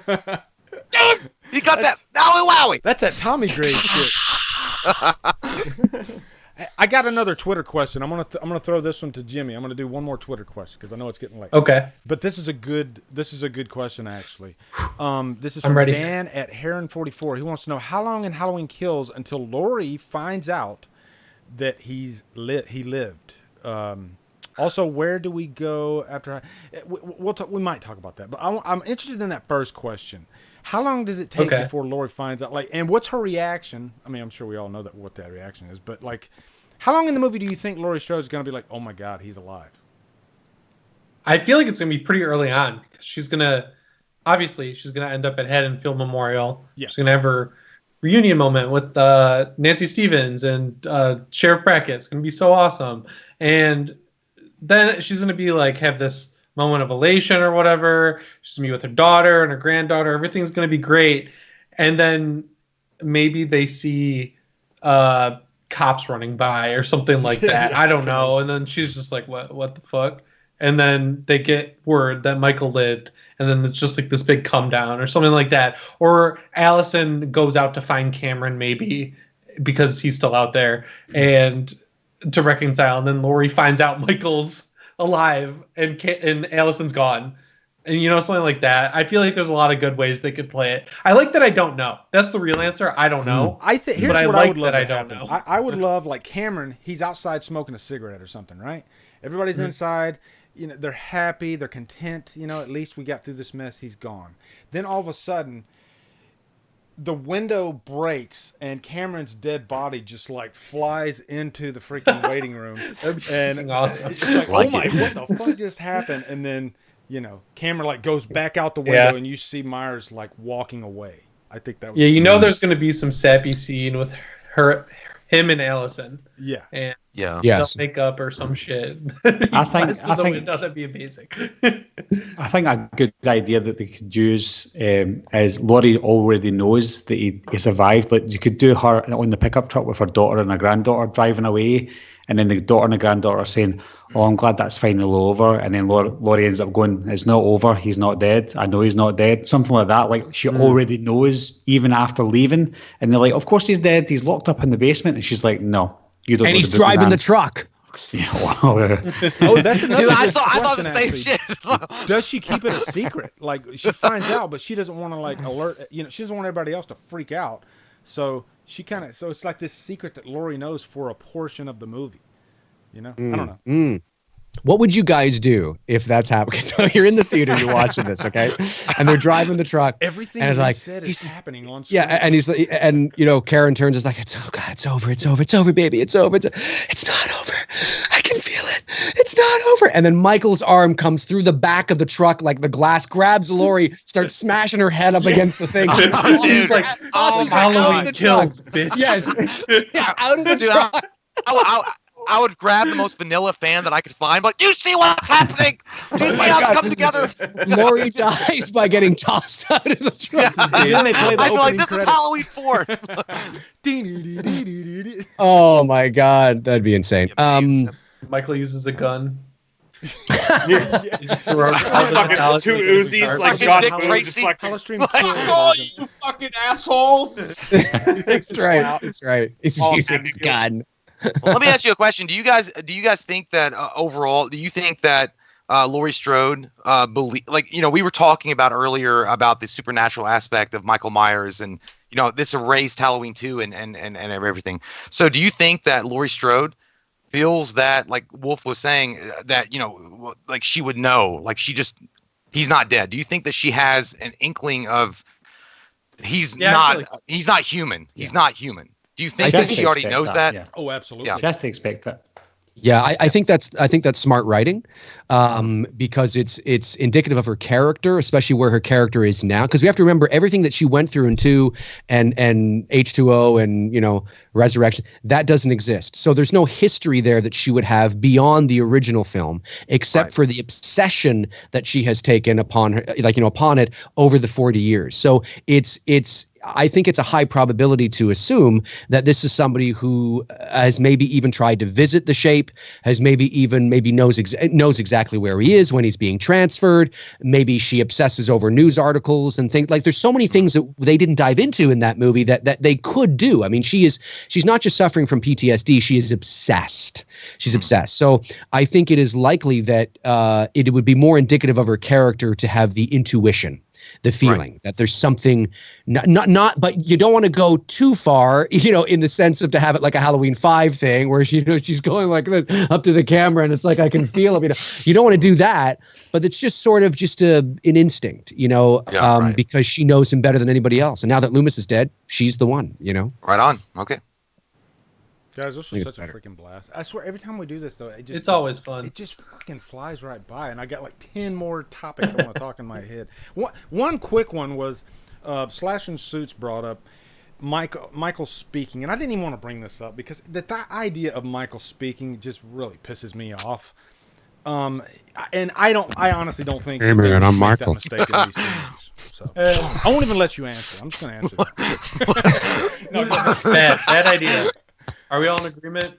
Yeah. Get that coin out of my face. That's a horrible. I think it'd be great to have him talk. Yeah. Oh yeah. You imagine, Michael, say something. What, man? What? What if I hope he talks only when he goes through the drive-through at like McDonald's or something? And could I give me a quarter pounder with cheese? You know, and that's the only time he ever says anything.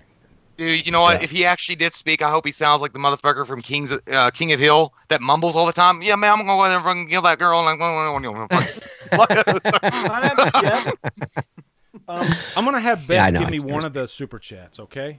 So Beth, all right, give me one of the super chats so we can at least address at least one of them. Beth S. Yeah, she's so awesome. Beth S. Yeah, no, Michael should never talk. I mean, that's just totally goes against. No. Should never talk. Walk that real wall for Rob Zombie. We're just waiting on you, Beth. That's it. Die! Die! The evil child must die. What's in your wallet? That's what he says. He's got a great sexy voice, you know. He's What if Michael has sexy. Like who's the actor with a real? What if he has like a Vin Diesel voice, you know? Hey Lee, I was gonna say the Allstate guy. Yeah, there you go. What's in your wallet? What's in your wallet? Okay, I got a question. This is from CJ Commando. Kid, 1231.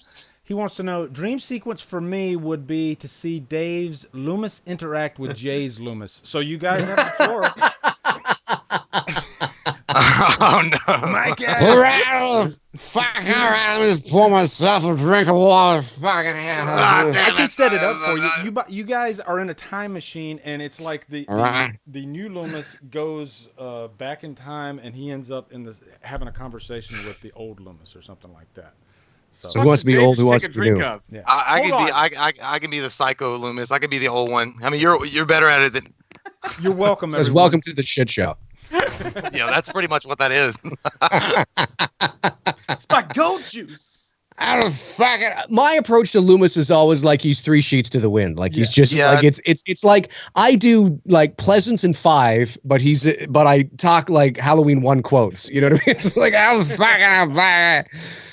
met the 6-year-old child. I'm at the 6-year-old child. I watched him for 15 years, sitting in a room, staring at the wall, not seeing the wall, looking past the wall. Yeah, well, yeah, your interpretation is way like my Loomis is like I guess he's from fucking Germany based on the comments. So I don't know. And yeah, exactly. Yeah, South African, and he's going through a divorce, and he hates his life, and and he hates children. So okay, I'm gonna let you guys off the hook. Beth's got one more really good one here. The pumpkin intro. I'm gonna give this one to Wolf. The pumpkin intro. Do you want the intro to be different, or do you even care about the pumpkin intro? I thought the 2018 one was quite creative. I think what they could do with Halloween Ends is do the complete opposite, like put the pumpkin back down again, like because that's the end. I don't know, but I think it was very creative. I done an intro for James Grimm. You know James Grimm, Lee. I done an intro for his movie, and it was The Mask. So you see like The Mask get in with the eye, something like that was quite different. And you know, we didn't really even like talk about the music. I guess we can save that for the next one. But like, I'm really curious to see what Carpenter's score is going to be like. Oh, that'd be good. Yeah, that's going to be awesome. I think it would be cool. I think a fan film recently did this. I think it would be cool if the pumpkin. We have a pumpkin again. It's got a Halloween 101, and it's on fire. And so there are flames, and we're moving towards the pumpkin, but it I don't know how I feel about that. I was going to say, and it opens up, but then is that a little too on the nose? You know what I mean? Maybe it's just in flames, but it begins to melt. So it begins to sort of melt and kind of, pieces begin to fall off because it's like, this is fucking serious. Like, this is Halloween Kills, bitches. Mm-hmm. This is fucking body count is up. Recognize it. The pumpkin explodes and Michael Jackson comes out. Exactly. I'm starting with the man in the mirror. But here's, you know how at the beginning of 18, the pumpkin was very... Well, it was essentially the pumpkin from the original movie, right?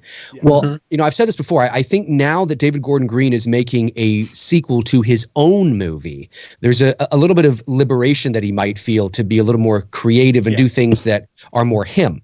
So now maybe you do have a pumpkin, but it's a pumpkin we've never seen before. And it's your opportunity to design what could be an iconic pumpkin in its own right, but on fucking fire, against the backdrop. That'd be awesome. Yeah, that is cool, man. That's a great idea. And you're zooming up like this, and the piece of the pumpkin begin to fall off or shit like that. That'd be wild. That's fucking awesome. Yeah, that's I got one more question. I'm going to give this one to Jimmy, just because I think this is a really good question. Actually, remember in Halloween 4 when Michael had the bandaged head? What if they did the whole movie with the bandaged head? Do you think 4 would have? I mean, people love 4 anyway, but do you think it would have? Dude, that would be sweet. Movie? Yeah, I've thought that. Like, I love that, and I like that way more than the mask they use in 4, or the mask they use in 5, or the mask in 6. I think that'd be sweet. Honestly, that was such a cool, iconic look. The way it's the way the eye holes are cut that I think always loved just that whole opening sequence. Because you got this crazy like security guy, and he's really like beefing up. The one of you had it behind you when we started. What's that? When we started this, one of you had that mask behind you. Lee, it's awesome. Oh yeah, I did. I was like jealous of that. Yeah, actually, I'll grab it and you can keep talking. I always thought that was so cool. That whole look was sweet. I think that's a missed opportunity. I mean, for sure. You understand why, right? Because the mask is sort of the brand, but the mask is so different from the brand. I mean, hold on, let me put my headphones in. Who was it? Shawn Michaels, somebody? Yeah, Shawn Michael Cadlick. He doesn't do these anymore either. He did like a limited run of these. It's just a bust, and it's for Halloween 4. And he actually sent me one of these. I did an unboxing for it, and I was just like, "What the fuck? This is insane!" Because somebody needs to get on making like masks like that. I don't know. Of course, how would you do that though? Because it would fit everybody's head very differently. Yeah, it would have to be like a rubber mask. And then wrapped with gauze that's like stretchy. Right. So it's just have to do like a head mask. Like that would look weird. I bet if you took off it's like a plain latex mask that's skin colored. Oh my god, that'd be so weird. But I agree with Jimmy. I think they should have gone with that. Yeah, that would have been interesting. Cool. That was such a good question. Holy shit, I never even thought of that, but I always thought that was like so cool. Now, I think there's a fan-made poster too of it. It looks cool. Before we go, I wanted to ask you all one question because we never talked about, and this just real quick. I just want an answer from each one of you because you've never talked about any franchise outside of what? Now say that again. Yes, sir. Congratulations. What the hell happened? What the fuck just happened? Sorry, it felt like the right time. Sorry, he waited. Hold on, let me do a. What? Did somebody fart? Somebody fart? What? No, go ahead. Okay.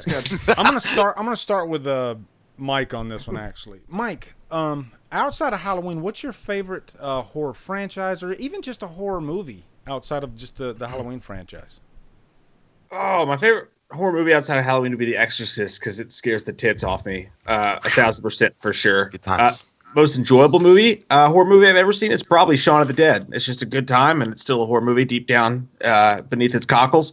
But it's still counts as a horror movie. But franchise, I'd go Nightmare over Friday the 13th. Nightmare just has that weird fucking, it's just like it has the potential to be the scariest franchise of all time and also the funniest franchise of all time at the same time. And I like two things at the same time, like cake and ice cream. Yeah. Because it's good. Cookie woman. Well, that's the thing about the Nightmare franchise. When it's good, it's really fucking good. Yeah. So. That's a goddamn movie. I guess I'll go to Jay now. Jay, go ahead, Jay. Jay. My favorite horror franchise outside of Halloween would have to be my marriage, ex-marriage. That's a scary fucking movie right there. I synced it. That shit was wild, dog. I couldn't see it for days. Coming out from left field. That shit felt like I was in Emilyville. I would say my favorite. I would say Nightmare. I love Nightmare. Nightmare on Elm Street is incredible. That was actually one of the first horror. That was the first horror movie I ever watched. Was Nightmare on Elm Street 1. But honestly, man, the movie or the series, I think that I just keep coming back to that I love so much. And yeah, like you said, Lee, about Nightmare, if it hits, it hits, and if it misses, it misses. Is Hellraiser. I fucking love Hellraiser. I think Hellraiser is a very unique series. I think Doug Bradley is an amazing actor, and I think that character. I think that the Pinhead is iconic. I think that the fact that you have a villain in a horror story that not only explains to you how he's gonna fucking chop off your butt cheeks, and he does it in a very clipped British tone, and he does it very calmly while he's slicing you up. I think. It's just like it really sucks what happened with Hellraiser because Hellraiser came out. It was really well done. It was gross. It's nasty. It's one of those movies that you got to watch like while you're taking a bath in Clorox because it's so gross. Right. It's so good. But, Nice. but it's so well from the done. source too. Yeah, it's so dark and it's so gritty and you don't know what's going to happen from one to the next, and it explores a lot of things with like sex and pain, and it's just fucking, it's like real sex on steroids. I don't know from HBO. I think Clive Barker's such a genius, and I think that's why the franchise didn't fare that well after the first couple movies because Clive Barker's mind is just insane, and to take another person to try to think like Clive Barker, it's not going to happen. So they just said, you know what, let's just take this fucking detective story here and let's plug Pinhead in. And that's not right. How so you I have high hopes. Right, and I hope that they do remake the series and they get it on the right track. But because I think it's a missed opportunity for a series. Oh man, the people they have working on the new one are like perfect for it. Oh, like good. So perfect. It's insane. I can't wait. And Jimmy, I'll pass it to you. Your favorite franchise and movie or whatever. Okay, Evil Dead for sure. Like no question. Franchise? And then franchise. And it's like a toss up. It's so hard. Like Evil Dead 2013 is like my second favorite horror movie ever. The remake. And then something like the remake, the Blair Witch Project or VHS or House of the Devil. Those are all floating in the same little bubble around there. I like a lot of different movies, but yeah, Evil Dead 2013 is just like, I watch that movie all the time. I just put it on. It's so good. Oh yeah, it's very underrated. Wolf. Cool. A standalone movie. I can't really pick one, but the first one that comes to my head would be It Follows. It's got the score, it's got the cinematography, it's got the acting, it's got the unique storyline. I think It Follows is just such a unique, amazing horror movie. I should have said that. I feel so dumb. I've said it. It was filmed in my neighborhood where I grew up. Well, at least now I don't have to say it. How did I... Franchise, I would say, I don't think the Texas Chainsaw Massacre gets enough love. I know it's got really bad movies in the franchise, but so do they all. The Nightmares, the Friday the 13th. But I think that what redeems the Texas Chainsaw Massacre franchise for me, and you probably hate me for this, is the remake and the prequel to the remake. I really like those two movies.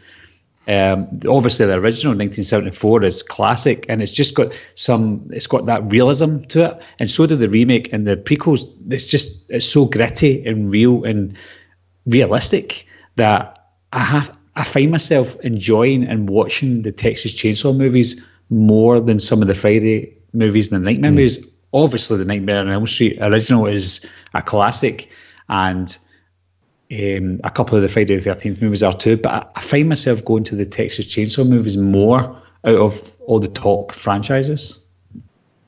It's fascinating. Yeah, Dave, let's go to you. What was it again? Franchise, and then give me a franchise you like, and give me your favorite movie if you have one outside of the Halloween franchise. Well, it's tough. I would say, I'm old school, obviously, and so for me, I would probably say. It's hard because I don't. It's when you say franchise. Well, okay, so I'd probably say I'd pick Elm Street over Friday the 13th, but then I only watch like the first. I might watch more Friday the 13th than I do Elm Street. That's weird, isn't it? Yeah. It's kind of strange because I really only like the first three Friday the. Oh my God, you're Elm Street. Giving my answer. Go ahead. And yet I only really, and yet beyond that. I tend to I like Dream Warriors, I do, but then beyond that, I actually tend to only watch the first two, and maybe Wes Craven's New Nightmare. I'll be watching it a lot more now, and so that it's kind of it's a strange sort of kind of thing. Friday the 13th, I really only watched the first four. Anything beyond that, I know 6 is a fan favorite, but God, anything beyond that is just ridiculous. I can't even argue. Motherfucker snorted. Yeah, fuck. Well, it happens. I mean, it was him inside. It was Jason. He was inside. Yeah, but it was him. It was like fucking cannibalistic shit. Beyond that, I would say I like a lot of. I mean, I love the original Black Christmas from 1974. I think that is a benchmarker. It's not only a Canadian movie shot here in Toronto. It's not only a movie that I'm doing a fan film sequel to, but it is. I think it's generated sort of more of an appreciation as time has gone by. That it's a lot of the tropes that you see in Halloween and were first done in Black Christmas, and so I think it's a slower moving film. It's not it's not high octane action or anything, but it's definitely some theater of the mind, and it's a good movie. I also like 2001's The Others with Nicole Kidman. I think that is underappreciated. Yeah, that movie's great. Very much so. It's a remake coming out. Yeah. Don't even. They're remaking that?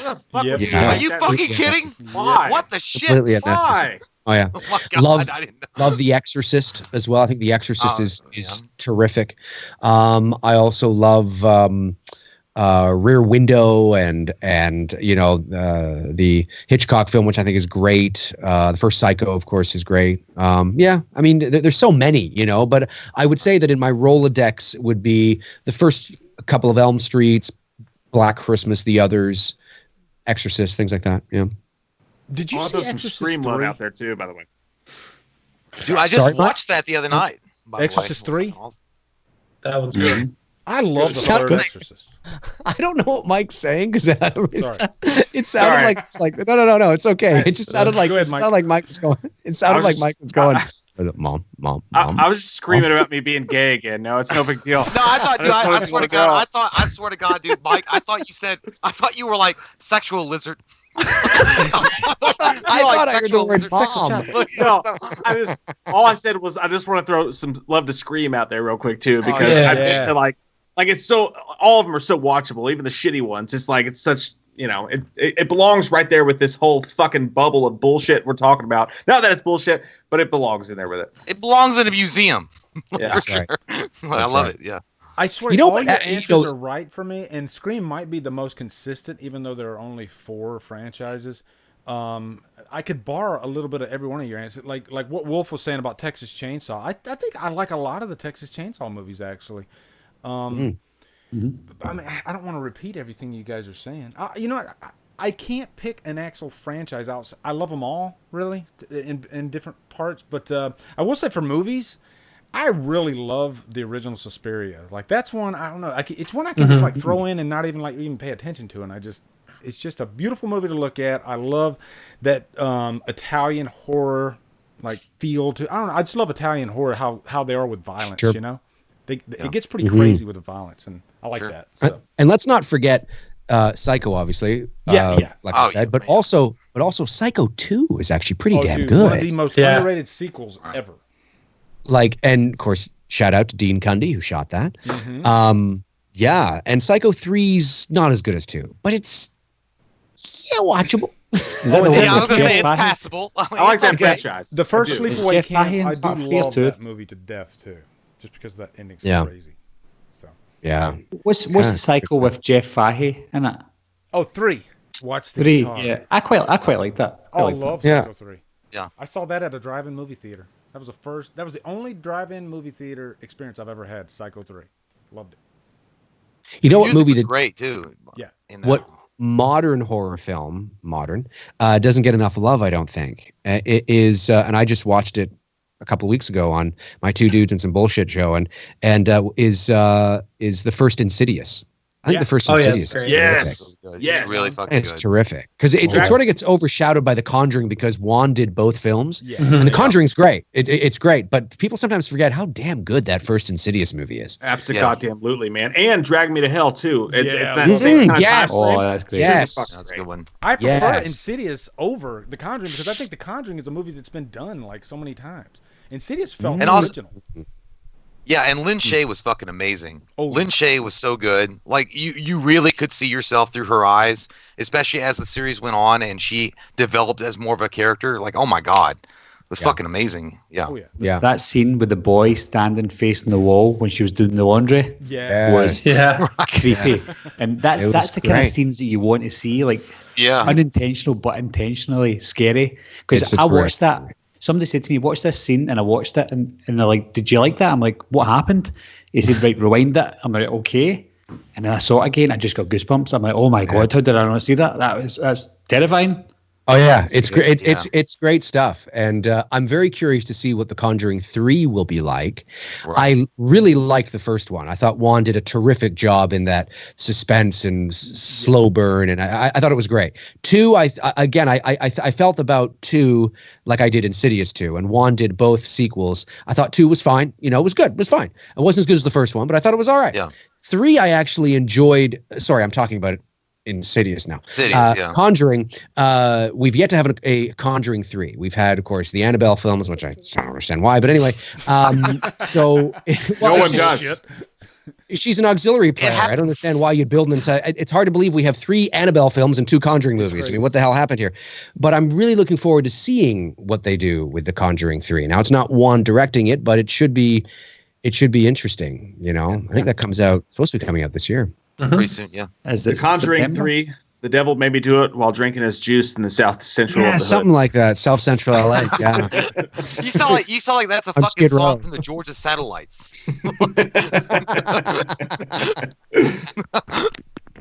All right, guys, that's a band. You guys were awesome. I really appreciate you guys doing with this.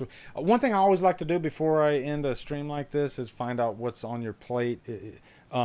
I guess I'll start with Jimmy. You got anything planned coming up, or? Yeah, Evil Dead 2013 retrospective, and nice.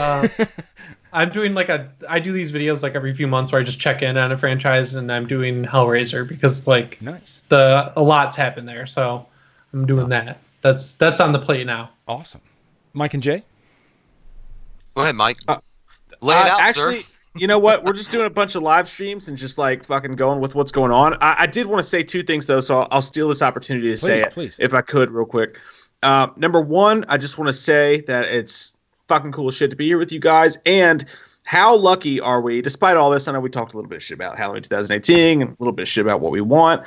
But I do want to say, I think that we're so lucky as fans that we can sit here and have this and we can just be like, we got a fucking Halloween movie to talk about. Yeah. Like, how cool is it that like there's not one, but two fucking Halloween movies about to come out. We could have nothing. We could have none of this shit. It could be the 90s, post or before Scream when the horror didn't have a lot going on. We're really fucking lucky to be in a world where we have two Halloween movies coming out to talk about, and eventually Friday the 13th will get their shit together, and Nightmare on Elm Street's on the up and coming. So I just want to say, as fans, like even though shit sucks and we're in the middle of this COVID bullshit, we are lucky as shit to be in the position that we are with two Halloween movies coming out.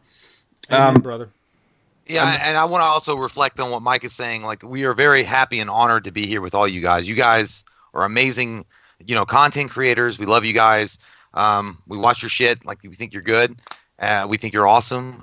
Despite what the assholes say in comments, because they say it all the time.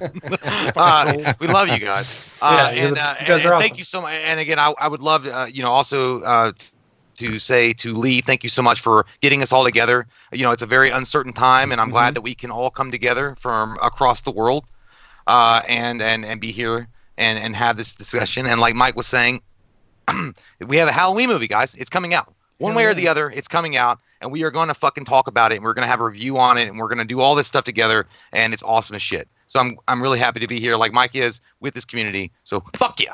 Hell yeah. And the second thing I want to say, I'll throw this out there real quick because I had to get it in there. A fan of all of ours, Kevin Fishgow, and his wife just had a baby. I think it was last night that they had a baby. Carolyn Kinney Fishgow. They're home. She is safe. That's awesome. And I just want to throw a shout out to them because that's fucking awesome. Yeah. Congratulations. Congrats. That's awesome. That's awesome. That's it. That's all I got. All right, Dave. That's it. Hit me with it. Me? Yeah. What you are you planning anything? I know you've been doing a lot of live streaming, great content.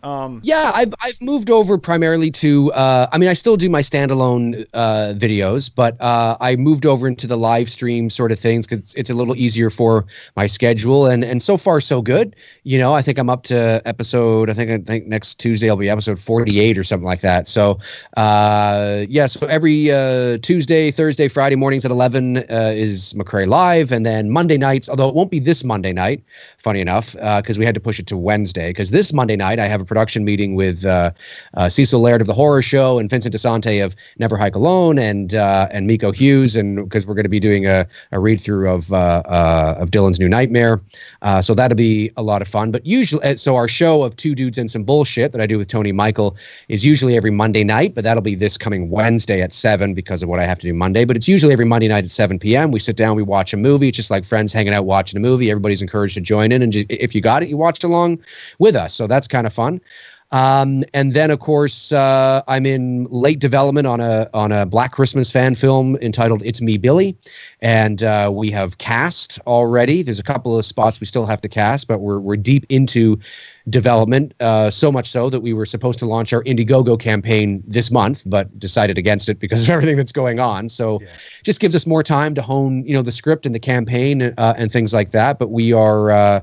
we're doing this full on. It'll be a professional independent production a la Never Hike in the Snow and Alone. And we're really excited about it. And so, but, we're going to need everybody's help out there to help raise the money for the shoot. So we're really excited to get people on board and part of the project. And and then just doing all the voiceover work I do and talking Halloween with you guys. And I do want to echo, it sounds like we're all, blowing smoke up each other's asses, but I cannot stress how right these guys are. I came to this game a little late.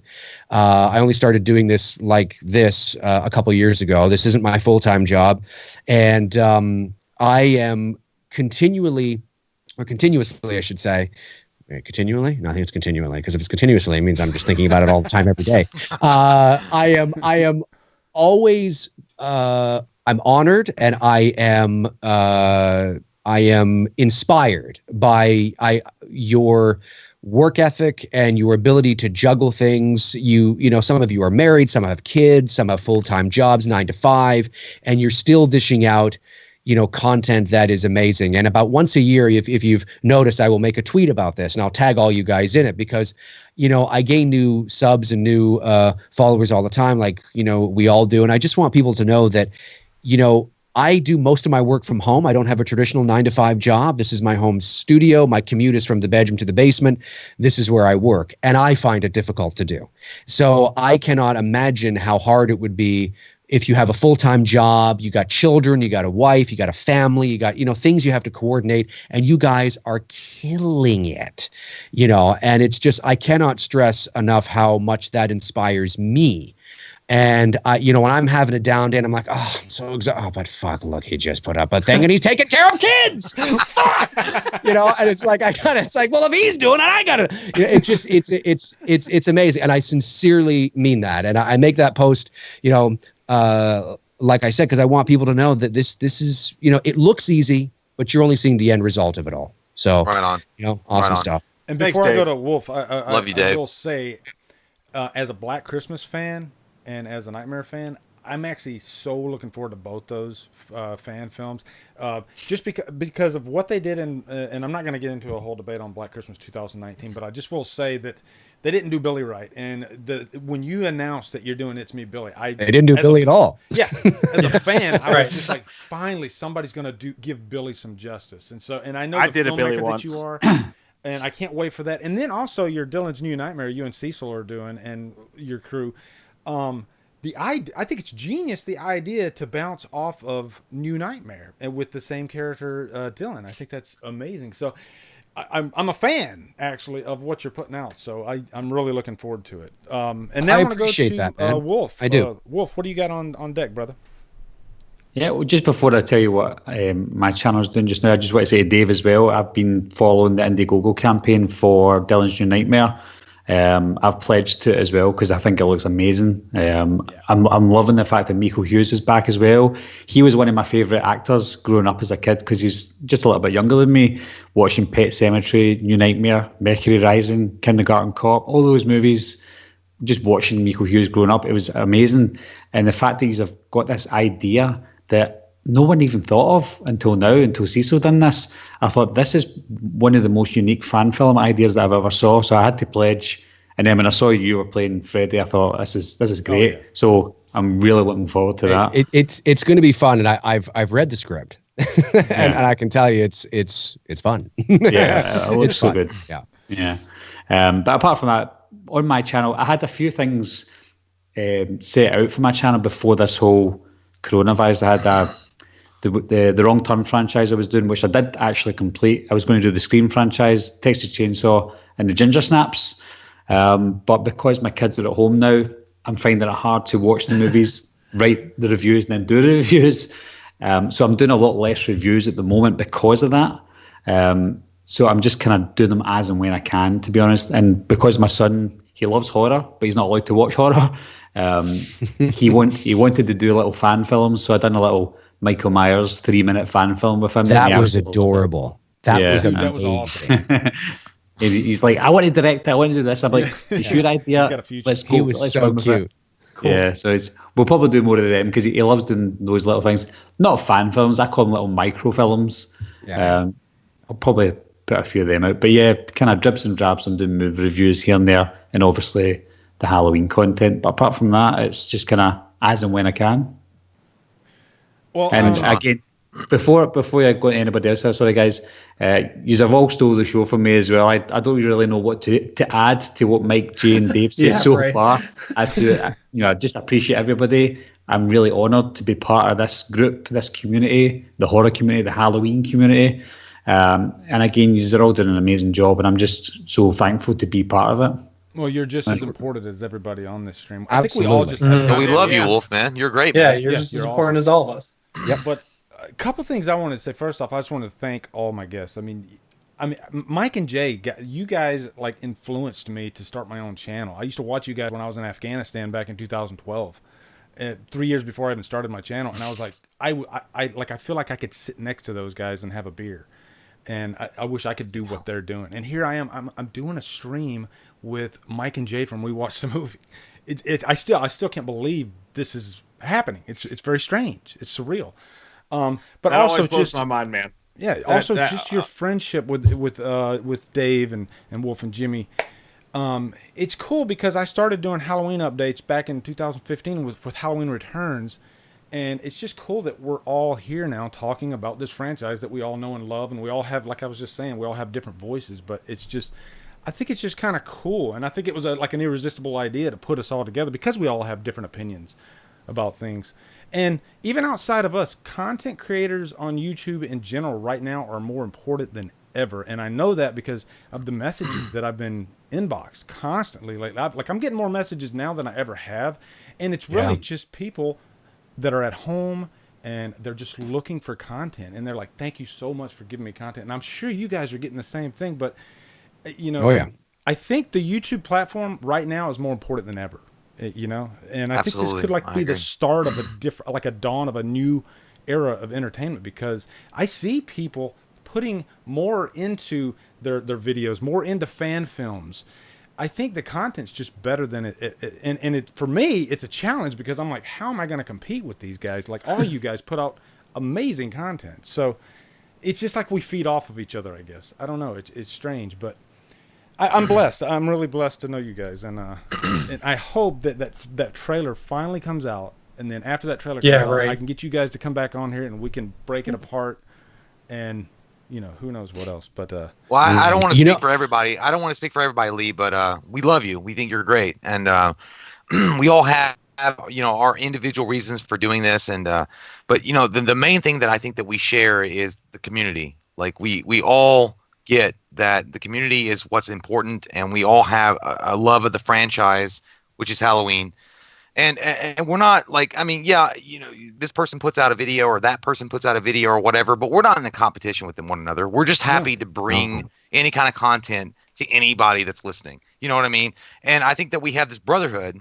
Maybe I'm going too far here, guys. I'm not trying to start the. Hang on a second. This is not Black Christmas 2019, Jay. I'm not trying to do the King Arthur table that we're all gonna have to put swords down and have a brotherhood. But I'm just saying, we respect Dave one taking another, his pants off right now? I hope he is. Fucking right, I am. He is. If he's not doing right hand. But I better get the. You got a thong on, bitches. But yeah, I'm just it's really it's a humbling experience for Mike and myself, to be here with you guys, and you guys are so great in what you do, and we love you guys. You guys are really good dudes, and you guys have a lot of passion for the franchise, and we can tell that you have a lot of passion for the franchise. Mike and I have a lot of passion, and it's really great to share the space with people that are in the same mindset as we are. You love the franchise, you love where it's going, or you don't love where it's going. I mean, I don't know, but you respect it either way. Well, and that's it. I was just going to say, I sometimes get asked, well, Dave, well, not asked, accused. They're like, if you don't like any of the sequels, if you don't like this or you don't like that, and I'm like, well, it's not like I don't like any of this. I like Halloween 2, and I appreciate 4, but I get what they're saying. I think 5's a fucking shit show. Anyway, so they say all these things like you don't like Halloween, and you didn't really, you weren't a big fan, 2018 film. I said, yeah, but I'm a Halloween fan. Yep. I said, so anytime there's a Halloween movie coming out, I want it to be good.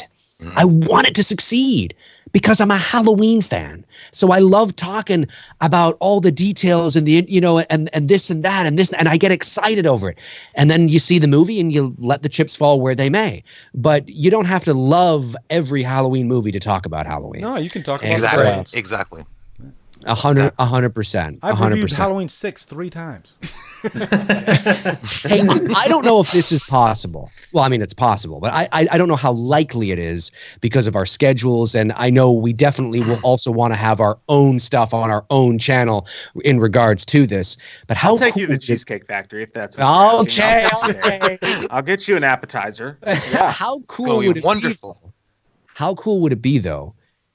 I don't know if it's I can see it being very difficult because it's so spur of the moment. How cool would it be if we all jumped on a stream? It doesn't have to be as long as this. It's a spur of the moment, impromptu thing when that trailer drops and we all watch it for the first time together. Oh my God. Shit, I'm dude. in. Yeah, that'd be fucking Whoa. insane. Oh my Talking God. about these shoes? These shoes? That's what I'm talking about. These shoes? Oh, That's shit. what I'm talking about, you son of a bitch. Fly, better get fly. You're beautiful. Don't you ever go on my fucking head here. Don't you ever go on my This fucking guy, head. this guy, I love him. He's beautiful. He's Don't beautiful. you joke? Are you fucking joking? I'm getting excited. Dude, that'd be crazy. That'd be fucking crazy. Dude, it's I don't know how considered likely it done. is because it's the chances are it's going to drop and then we're all going to be like, you know what I mean? And yeah. But even if we did our own thing and then like that weekend or something we did it or something like that, you know what I mean? Like something where you know what would be cool to like just like fucking say fuck the jumping in front, you know, the competition, whatever you want to call it. Like I think, and again, I'm with Dave. I don't know how that would happen if it's even possible, but I'd be 100% for it. Like just fucking do it all together, and then we can go our separate ways. Do it our own ways. But after our own individual breakdowns after. So. Yeah, exactly. Yeah. Definitely. but I wouldn't be against it. I mean, I'm not going to be the one that figures that shit out because that sounds impossible to me, and I'm technologically impaired. But I love the idea. I could easily Yeah. set up a trailer Yeah. reaction on my OBS like piece of cake.